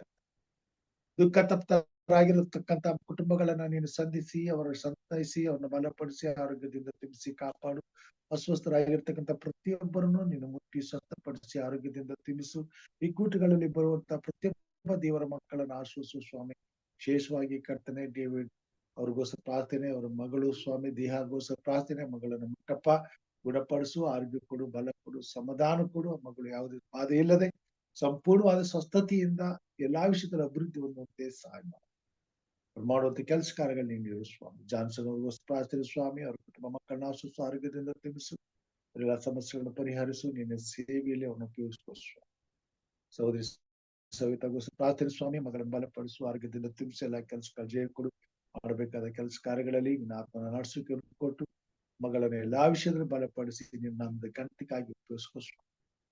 ವಿಶೇಷವಾಗಿ ಸ್ವಾಮಿ ಮುನ್ನೆ ಪ್ರಾರ್ಥನೆ, ಅವರನ್ನ ಅವ್ರ ಕುಟುಂಬ ಮಕ್ಕಳನ್ನು ಆಶ್ವಸಿಸು, ಸಹೋದರಿ ವರಲಕ್ಷ್ಮಿಯನ್ನು ಆಶ್ವಸಿಸು ಸ್ವಾಮಿ. ಪರಿಪೂರ್ಣ ಆರೋಗ್ಯ ಕೊಡು, ಅವ್ರ ಕುಟುಂಬದ ನಾಯಕನೇನಾಗಿ ದುಡಿಯುವಂತ ಕೈಗಳನ್ನ ಬಲಪಡಿಸಿ, ಅವರ ಆದಾಯವನ್ನು ಅಭಿವೃದ್ಧಿ ಪಡಿಸಿ, ಆಶೀರ್ವದಿಸಿ ನಿನ್ನ ಮಹಿಮೆಗೋಸ್ಕರ ಉಪಯೋಗಿಸುವ ಸ್ವಾಮಿ. ಪ್ರೇಮನಾಥ್ ಕೋಲ್ಕರ್ ಸರ್ ಅವ್ರ ಪ್ರಾರ್ಥನೆ, ಅವ್ರ ಕುಟುಂಬ ಮಕ್ಕಳು, ಮೊಮ್ಮಕ್ಕಳು, ಸೊಸೆಯಂದರು, ಅವರೆಲ್ಲ ಸಂಬಂಧಿಕರನ್ನು ಅಷ್ಟಪಡ್ತೇನೆ ಸ್ವಾಮಿ. ರೇಖಾಗೋಸ್ಕರ ಪ್ರಾರ್ಥನೆ ಸ್ವಾಮಿ, ಎಲ್ಲರನ್ನು ಮುಟ್ಟಿ ಸ್ವಸ್ಥಪಡಿಸು, ಆರೋಗ್ಯದಿಂದ ತುಂಬಿಸು, ಸಮಾಧಾನದಿಂದ ನಿನ್ನ ಕೊಂಡಾಡುವಂತೆ ಅದ್ಭುತ ಕಾರ್ಯಗಳು, ಮಹತ್ ಕಾರ್ಯಗಳು ನಡೆಯುವಂತೆ ಸಾಧ್ಯ. ರತ್ನ ಸಹೋದರಿಗೋಸ್ಕರ ಪ್ರಾರ್ಥನೆ, ಮಗಳನ್ನು ಆಶ್ವಸ್ಸು, ಪರಜಮಂಡಲ ಕೊಟ್ಟದ ಮಕ್ಕಳು ಆಶ್ವಸ್ಸು, ಅವ್ರ ತಮ್ಮನಿಗೆ ಕೆಲಸ ಕಾರ್ಯಗಳು ಸಿಗುವಂತೆ ಸಹ ಮಾಡು, ಅವ್ರ ತಮ್ಮನಿಗೆ ಇರುವಂತಹ ಸ್ವಸ್ಥತೆಗಳನ್ನು ಹೋರಾಡಿಸು, ಆರೋಗ್ಯ ಕೊಡು ಸ್ವಾಮಿ. ಕರ್ತನೆ, ಅವರ ಕುಟುಂಬದಲ್ಲಿ ಯಾವುದೇ ಸಮಸ್ಯೆಗಳು, ಶೋಧನೆಗಳು ಬರದಾಗೆ ಪವಿತ್ರಾತ್ಮನ ಬಲವನ್ನು ಕೊಟ್ಟು, ಸುರಕ್ಷತೆಯನ್ನು ಕೊಟ್ಟು ಕಾಪಾಡೋ ತಂದೆಯವರನ್ನು ಬಿಟ್ಟು ವಾಸಿ ಬೋಧಕದ ಸಾಲಮಂಡವನ್ನು ಆಶ್ವಸ್ಸು, ಕುಟುಂಬ ಮಕ್ಕಳು, ಮೊಮ್ಮಕ್ಕಳು, ಸೊಸೆಯನ್ನು ಆಶ್ವಸ್ಸು, ಆರೋಗ್ಯದಿಂದ ತುಂಬಿಸು, ಸುಕ್ಷೇಮ ಕೊಡು, ಮಾಡುತ್ತೆಲ್ಲ ಕೆಲಸ ಕಾರ್ಯ ಜಯ ಕೊಡು, ಶುಭ ಕೊಡು, ಮುಂದಿನ ಮಾರ್ಗಗಳನ್ನ ನೀನು ರೂಪಿಸು, ಸುರಕ್ಷಿತವಾದ ಜೀವನ ಕೊಡು ಸ್ವಾಮಿ. ವಿಜಯಕುಮಾರ್ ಅವ್ರಿಗೂ ಪ್ರಾರ್ಥನೆ ಸ್ವಾಮಿ, ಅವ್ರನ್ನ ಬಲಪಡಿಸು ರಾಜ. ಇನ್ನು ಹೆಚ್ಚಿನ ಆತ್ಮಿಕವಾಗಿ ಬಲ ಹೊಂದಿ, ಆರೋಗ್ಯದಿಂದ ಕುಟುಂಬ ಮಕ್ಕಳೊಟ್ಟಿಗೆ ನಿನ್ನ ಸೇವೆ ಮಾಡುತ್ತಾ, ನಿನ್ನಲ್ಲಿ ಆನಂದಿಸುತ್ತಾ, ಉಲ್ಲಾಸಿಸುತ್ತಾ, ನಿನ್ನ ರಾಜ್ಯಕ್ಕಾಗಿ ದುಡಿಯುತ್ತಾ, ನಿನ್ನ ನಾಮವನ್ನು ಘನಪಡಿಸುತ್ತೆ ಬೇಕಾದ ಪರಲೋಕದ ಎಲ್ಲ ಆಶೀರ್ವಾದಗಳನ್ನ ಕೊಡ. ಆರೋಗ್ಯ ಶಿಕ್ಷೆಯನ್ನು ಕೊಡು ಸ್ವಾಮಿ. ಹಿರಿಯರಂತ ತಮ್ಮಗಳಿಗೋಸ್ಕರ ಪ್ರಾರ್ಥನೆ ಸ್ವಾಮಿ, ಅವರನ್ನು ಶ್ರೀಮತಿ ಅವ್ರನ್ನ ಆಶ್ವಸ್ಸು, ಕುಟುಂಬದ ಮಕ್ಕಳು, ಮೊಮ್ಮಕ್ಕಳು, ಸಸ್ಯನ ಆಶ್ವಸ್ಸು, ತುಂಬಿಸಿ ಕಾಪಾಡು, ಕುಟುಂಬದಲ್ಲಿ ಶಾಂತಿ ಕೊಡು, ಸಮಾಧಾನ ಕೊಡು, ಆಗಿರುವಂತಹ ನ್ಯಾಯವನ್ನು ನೀನು ಸರಿಪಡಿಸು. ನಿನ್ನ ಮೇಲೆ ನಿರೀಕ್ಷೆ ಭರವಸೆ ಇರುವಾಗ ಒಂದಲ್ಲ ಒಂದು ರೀತಿಯಲ್ಲಿ ಸ್ವಾಮಿ ನಿನ್ನ ಮಕ್ಕಳಿಗೆ ನೀನು ನ್ಯಾಯವನ್ನು ಒದಗಿಸಿಕೊಡ್ತಿ. ಅವ್ರು ಬರಬೇಕಾದಂತಹ ಆ ಒಂದು ಮನೆಯ ಅಡ್ವಾನ್ಸ್ ಅವ್ರ ಕೈಗೆ ಸಿಗುವಂತೆ ಕಾರ್ಯ ಮಾಡು. ಇದರಿಂದ ಸ್ವಾಮಿ ನಿನ್ನ ಮಕ್ಕಳು ತಂದೆಯಾದ ದೇವರೇ, ನೀನು ಎಂದಿಗೂ ಸತ್ಯವನ್ನು, ನ್ಯಾಯವನ್ನು, ನೀತಿಯನ್ನು ನಡೆಸುವವನಾಗಿದ್ದಿ, ನ್ಯಾಯವನ್ನು ಒದಗಿಸಿಕೊಡ್ತೀವದಾಗಿ ಭರವಸೆಯುಳ್ಳವರಾಗಿ ನೀನು ಎಲ್ಲಾದರಲ್ಲೂ ನಿನ್ನ ಮೇಲೆ ಹಾಕಿಕೊಂಡು ನಿನ್ನಲ್ಲಿ ಭಯಭಕ್ತಿಯುಳ್ಳವರಾಗುವಂತೆ ಸಹ ಮಾಡು. ನನ್ನನ್ನು, ಕುಟುಂಬ ಮಕ್ಕಳನ್ನು ಮಾಡುವಂತ ಎಲ್ಲ ಸೇವೆಯನ್ನು ಅರ್ಪಿಸ್ತೇನೆ ಸ್ವಾಮಿ. ನಮ್ಮನ್ನ ಪರಪಡಿಸು, ಆರೋಗ್ಯದಿಂದ ತಿಳಿಸು, ನನ್ನನ್ನು ಮುಟ್ಟಿದ್ದಕ್ಕಾಗಿ, ಸ್ವಸ್ಥ ಪಡೆದಕ್ಕಾಗಿ ಸ್ತೋತ್ರ ಸ್ವಾಮಿ. ಇನ್ನು ಹೆಚ್ಚಿನ ಆರೋಗ್ಯ ಸುಕ್ಷೇಮಗಳನ್ನು ಕೊಡು, ನಿನ್ನ ಸೇವೆ ನಮ್ಮನ್ನು ಉಪಯೋಗಿಸುವ ಸ್ವಾಮಿ. ಆಯಾಸಗೊಳ್ಳದೆ, ಯಾವುದೇ ಬಾಧೆ, ತೊಂದರೆ, ಸಮಸ್ಯೆಗಳಿಲ್ಲದೆ ನಿನ್ನ ಸೇವೆ ನಿರಂತರವಾಗಿ ನಡೆಯಲು ದಿನನಿತ್ಯವೂ ನಮ್ಮನ್ನು ಚೈತನ್ಯಪಡಿಸುವ, ಬಲಪಡಿಸುವ, ಆರೋಗ್ಯದಿಂದ ತಿಳಿಸ, ವಾಕ್ಯ ಬಲವನ್ನು ಕೊಡಪ್ಪ, ಆತ್ಮ ನಡೆಸಿಕೊಂಡು ಕೊಡಪ್ಪ, ಎಲ್ಲರೂ ಸಹಕಾರ ಕೊಡು. ಈ ಕಾರ್ಯಕ್ರಮ ನಡೆಸಲು ಎಲ್ಲರೂ ಪ್ರೀತಿಯಿಂದ ನಿನ್ನ ಸೇವೆಯಲ್ಲಿ ಒಗ್ಗಟ್ಟಾಗಿ ನಿನ್ನ ನಾಮವನ್ನು ಎತ್ತಿ ಹಿಡಿಯಲು, ನಾಮವನ್ನು ಘನಪಡಿಸಲು ನಮ್ಮೆಲ್ಲರನ್ನು ದಿನನಿತ್ಯ ಒಟ್ಟಾಗಿ ಸೇರಿಸಿ ಸೇವೆ ಸ್ವಾಮಿ. ಇನ್ನು ಅನೇಕರು ಬಂದಿಲ್ಲ ಸ್ವಾಮಿ. ಚಿನ್ನಪ್ಪ ಸಾತ್ವಿಕರನ್ನು ಆಶ್ವಸ್ಸು, ಪ್ರೇಮಲತ ಭಕ್ತರಾಜಮ್ಮನ್ನು ಆಶ್ವಸ್ಸು, ಇನ್ನು ಬರಬೇಕಂತ ಎಲ್ಲ ಕುಟುಂಬಗಳನ್ನ ಆಶ್ವಸ್ಸು, ಆರೋಗ್ಯದಿಂದ ತಿಳಿಸಬೇಕು. ರಾತ್ರಿ ನಮ್ಮೆಲ್ಲರನ್ನು ಪರಾಮರ್ಶು, ಸುಖ ನಿದ್ರೆ ಕೊಡು, ಸುಕ್ಷೇಮ ಕೊಡು, ಸಮಾಧಾನ ಕೊಡು, ನೆಮ್ಮದಿ ಕೊಡು, ತೃಪ್ತಿ ಕೊಡು. ಬೆಳಿಗ್ಗೆ ಹರ್ಷದಿಂದ ಎದ್ದು ಕೊಂಡಾಡುವಂತೆ, ಸೇವೆ ಮಾಡುವಂತೆ, ರಾಜ್ಯಕ್ಕಾಗಿ ದುಡಿಯುವಂತೆ ಮತ್ತೊಂದು ದಿನವನ್ನು ದಯಪಾಲಿಸಿಕೊಡು. ರೀತಿಯ ಸೇವೆ ನಮ್ಮನ್ನು ಉಪಯೋಗಿಸ್ಕೊ, ಮಹಿಮೆ ಹೊಂದು ಎಲ್ಲ ಘನ ಮಾನ ಸ್ತೋತ್ರ ನಿಮ್ಮೊಬ್ಬರಿಗಾಗಲಿ. ನಮಗೋಸ್ಕರ ಕಲ್ವಾರಿ ಶಿಲುಬೆ ಮೇಲೆ ಪ್ರಾಣ ನೀಡಿದ ನಮ್ಮ ರಕ್ಷಕನು, ನಿನ್ನ ಮುದ್ದು ಮಗನೂ ಆಗಿರುವ ನಜರೇತಿನ ಯೇಸು ಸ್ವಾಮಿ ಹೆಸರಿನಲ್ಲಿ ತಾಳ್ಮೆದ ವಿನೀತಿಯಿಂದ ಬೇಡಿದ್ದೇವೆ ನಮ್ಮ ತಂದೆ. ಆಮೇನ್. Amen, amen, amen. ಪರಲೋಕದ ಪ್ರಾರ್ಥನೆ ಮಾಡಿಕೊಳ್ಳೋಣ. ಪರಲೋಕದಲ್ಲಿರುವ ನಮ್ಮ ತಂದೆಯೇ, ನಿನ್ನ ನಾಮವು ಪರಿಶುದ್ಧವೆಂದು ಎಣಿಸಲ್ಪಡಲಿ, ನಿನ್ನ ರಾಜ್ಯವು ಬರಲಿ, ನಿನ್ನ ಚಿತ್ತವು ಪರಲೋಕದಲ್ಲಿ ನೆರವೇರುವ ಪ್ರಕಾರ ಭೂಲೋಕದಲ್ಲಿ ನೆರವೇರಲಿ. ನಮ್ಮ ಅನುದಿನದ ಆಹಾರವನ್ನು ಇವತ್ತು ದಯಪಾಲಿಸಿಕೊಡು. ನಮಗೆ ತಪ್ಪು ಮಾಡಿದವರು ನಾವು ಕ್ಷಮಿಸಿದಂತೆ ನಮ್ಮ ತಪ್ಪುಗಳನ್ನು ಕ್ಷಮಿಸು. ನಮ್ಮನ್ನು ಶೋಧನೆಯೊಳಗೆ ಸೇರಿಸದೆ ತಪ್ಪಿಸು. ಯಾಕಂದರೆ ರಾಜ್ಯವು, ಬಲವು, ಮಹಿಮೆಯು ಸದಾಕಾಲ ನಿನ್ನದೇ ಸ್ವಾಮಿ. ಆಮೇನ್. ನಮ್ಮ ತಂದೆಯಾದ ದೇವರ ಪ್ರೀತಿಯು, ನಮ್ಮ ರಕ್ಷಕನಾದಂತ ಯೇಸು ಕ್ರಿಸ್ತನ ಕೃಪೆಯು, ಪರಿಶುದ್ಧಾತ್ಮ ದೇವರ ಅನುನತಿಯು, ಐಕ್ಯತೆಯು, ಸಹವಾಸವು, ಕೂಡಿ ಬಂದಿರುವಂತಹ ದೇವ ಮಂದಿಯ ಸಂಗಡ, ಅವರ ಕುಟುಂಬ ಮಕ್ಕಳು, ಬಂಧು ಬಳಗದವರ ಸಂಗಡ ಹಾಗೂ ಪ್ರಾರ್ಥನೆ ವಿಜ್ಞಾಪನೆಗಳ ಸಂಗಡ, ವಿಶೇಷವಾಗಿ ಕಾರ್ಯಕ್ರಮದಲ್ಲಿ ಭಾಗವಹಿಸಿ ಬಾನುಲಿ ಮುಖಾಂತರವಾಗಿ ಸ್ವಾಮಿ, ಒಂದು ಅಂತರ್ಜಾಲದ ಮುಖಾಂತರವಾಗಿ ಕೇಳುವಂತ ಮಕ್ಕಳ ಸದಾಕಾಲ ನೆಲೆಯಾಗಿರ್ಲಪ್ಪ. ಆಮೇನ್.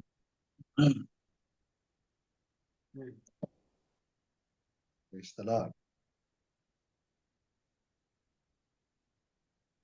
ಎಲ್ಲರಿಗೂ ಶುಭವಾಗಲಿ.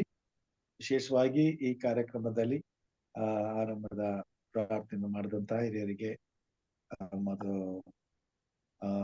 ಈ ಕಾರ್ಯಕ್ರಮದಲ್ಲಿ ಪಾಠವನ್ನು ನಡೆಸಿಕೊಟ್ಟಂತ ವಿಜಯ್ ಕುಮಾರ್ ಸರ್ ಅವರಿಗೆ ಮತ್ತು ಈ ಪಾಠದಲ್ಲಿ ಆಸಕ್ತಿಯುಳ್ಳವರಾಗಿ ಕೂಡಿ ಬಂದಂತ ತಮ್ಮೆಲ್ಲರಿಗೂ ವಂದನೆಗಳನ್ನ ಸಲ್ಲಿಸ್ತೇನೆ. ಕರ್ತ ನಮ್ಮೆಲ್ಲರನ್ನ ಆಶೀರ್ವಾದ ಮಾಡಲಿ. ಈ ರಾತ್ರಿ ನಮ್ಮನ್ನ ಪರಾಮರ್ಶಲಿ, ಸುಖ ನಿದ್ರೆಯಿಂದ ದಯಪಾಲಿಸಲಿ, ಆರೋಗ್ಯದಿಂದ ತುಂಬಿಸಲಿ, ಬೆಳಿಗ್ಗೆ ಹರ್ಷದಿಂದ ಆತನ ಸನ್ನಿಧಾನಕ್ಕೆ ಕೂಡಿ ಬರುವಂತೆ ಕಾರ್ಯ ಮಾಡಲಿ. ನಾಳೆ ದಿನವನ್ನ ಆಶೀರ್ವಾದವಾಗಿ ಕಳೆಯಲು ಸಹಾಯ ಮಾಡಲಿ. ಕರ್ತನ ಕೃಪಕ್ಕೆ ನಮ್ಮೆಲ್ಲರನ್ನು ಒಪ್ಪಿಸಿಕೊಡ್ತಾ ಎಲ್ಲರಿಗೂ ಈ ರಾತ್ರಿ ಶುಭಾಶಯಗಳನ್ನ ಕೋರುತ್ತೇನೆ.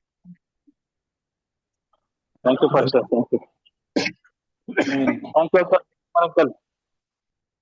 ನಮಸ್ಕಾರ. Thank you, Pastor. Thank you sir. Thank you very ನಿಮ್ಮ much. ಮೊಬೈಲ್ ಫೋನು ಅದು ಇದು ಸೌಂಡ್ ಪ್ರಾಬ್ಲಮ್ ಇದ್ದಂಗೆ ಕಾಣಿಸ್ತದೆ ಎಲ್ರಿಗೂ. ಹೌದು Pastor. ಅಲ್ಲ ಬರ್ತಿತ್ತು, ಚೆನ್ನಾಗಿ ಕೇಳಿಸ್ತಾ ಇತ್ತು, ಇದ್ಕಿದಂಗ ಸ್ಟಾಪ್ ಆಗ್ಬಿಡ್ತು. ಆಮೇಲೆ ಮತ್ತೆ ಸ್ವಿಚ್ ಆಫ್ ಮಾಡಿ ಮತ್ತೆ ಆನ್ ಮಾಡಿದೆ, ಅವಾಗ ಸ್ವಲ್ಪ ಬರಾಕಿತ್ತು. ಇಂಟರ್ನೆಟ್ ಪ್ರಾಬ್ಲಮ್ ಇರ್ಬೇಕ್ರಿ.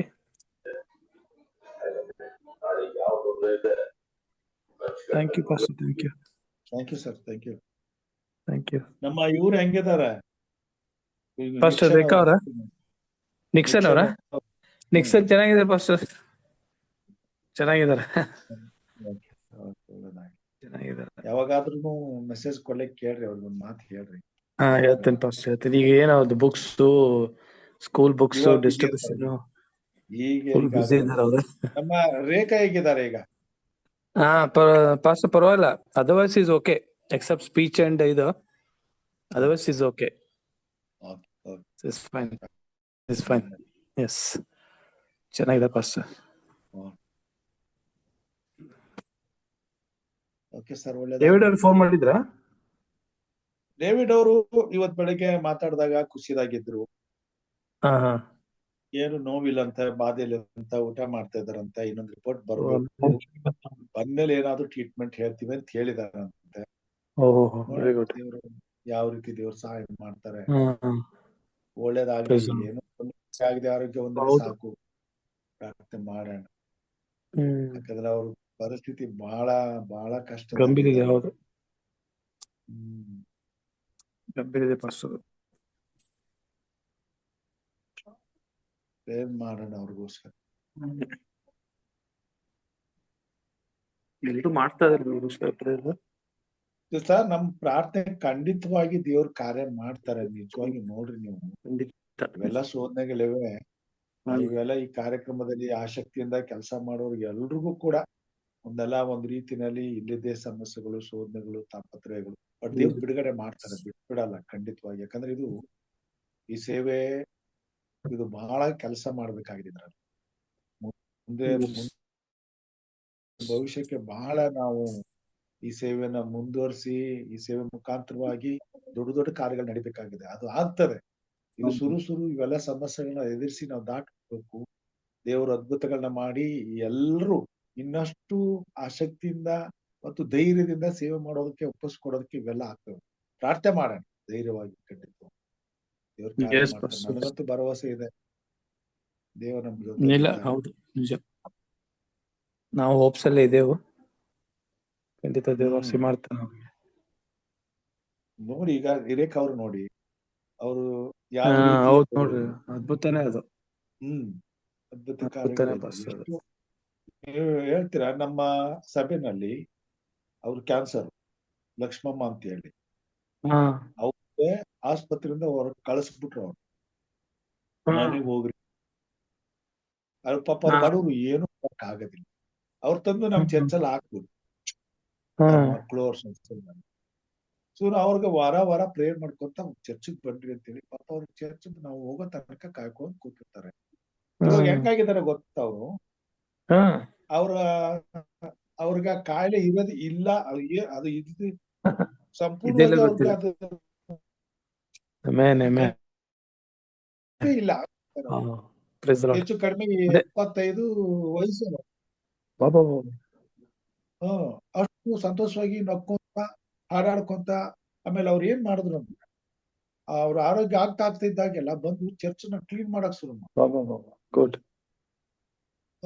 ಬಂದು ಅದು ಭಕ್ತಿ ಭಕ್ತಿ ಹೌದು ಸ್ವಾಮಿ ಅವ್ರಿಗೆ ಉಪಕಾರ ಮಾಡುವಾಗ ಜನ ಖಂಡಿತವಾಗಿ ದೇವರು ಅದ್ಭುತ ಮಾಡ್ತಾರೆ ಇದ್ದಾರೆ. ಅದು ನನ್ನ ಕಣ್ಣಾರೆನೇ ಅಂತ ಒಂದು ಅದ್ಭುತ ನಡೀತಾ ಇದೆ. ಕೊಡಲ್ಲ ಕಾಣಿಸ್ತದೆ ಖಂಡಿತವಾಗಿ pastor, ಇವೆಲ್ಲ yes. ದೇವರು ಅದು ದಟ್ ಈಸ್ ನಮಗೆ ಇವೆಲ್ಲ ನಮಗೆ ಪವರ್ ಆಫ್ ಜೀಸಸ್. ಉದಾಹರಣೆ ನಮಗೆ ಕಾಣ್ತೈತಿ.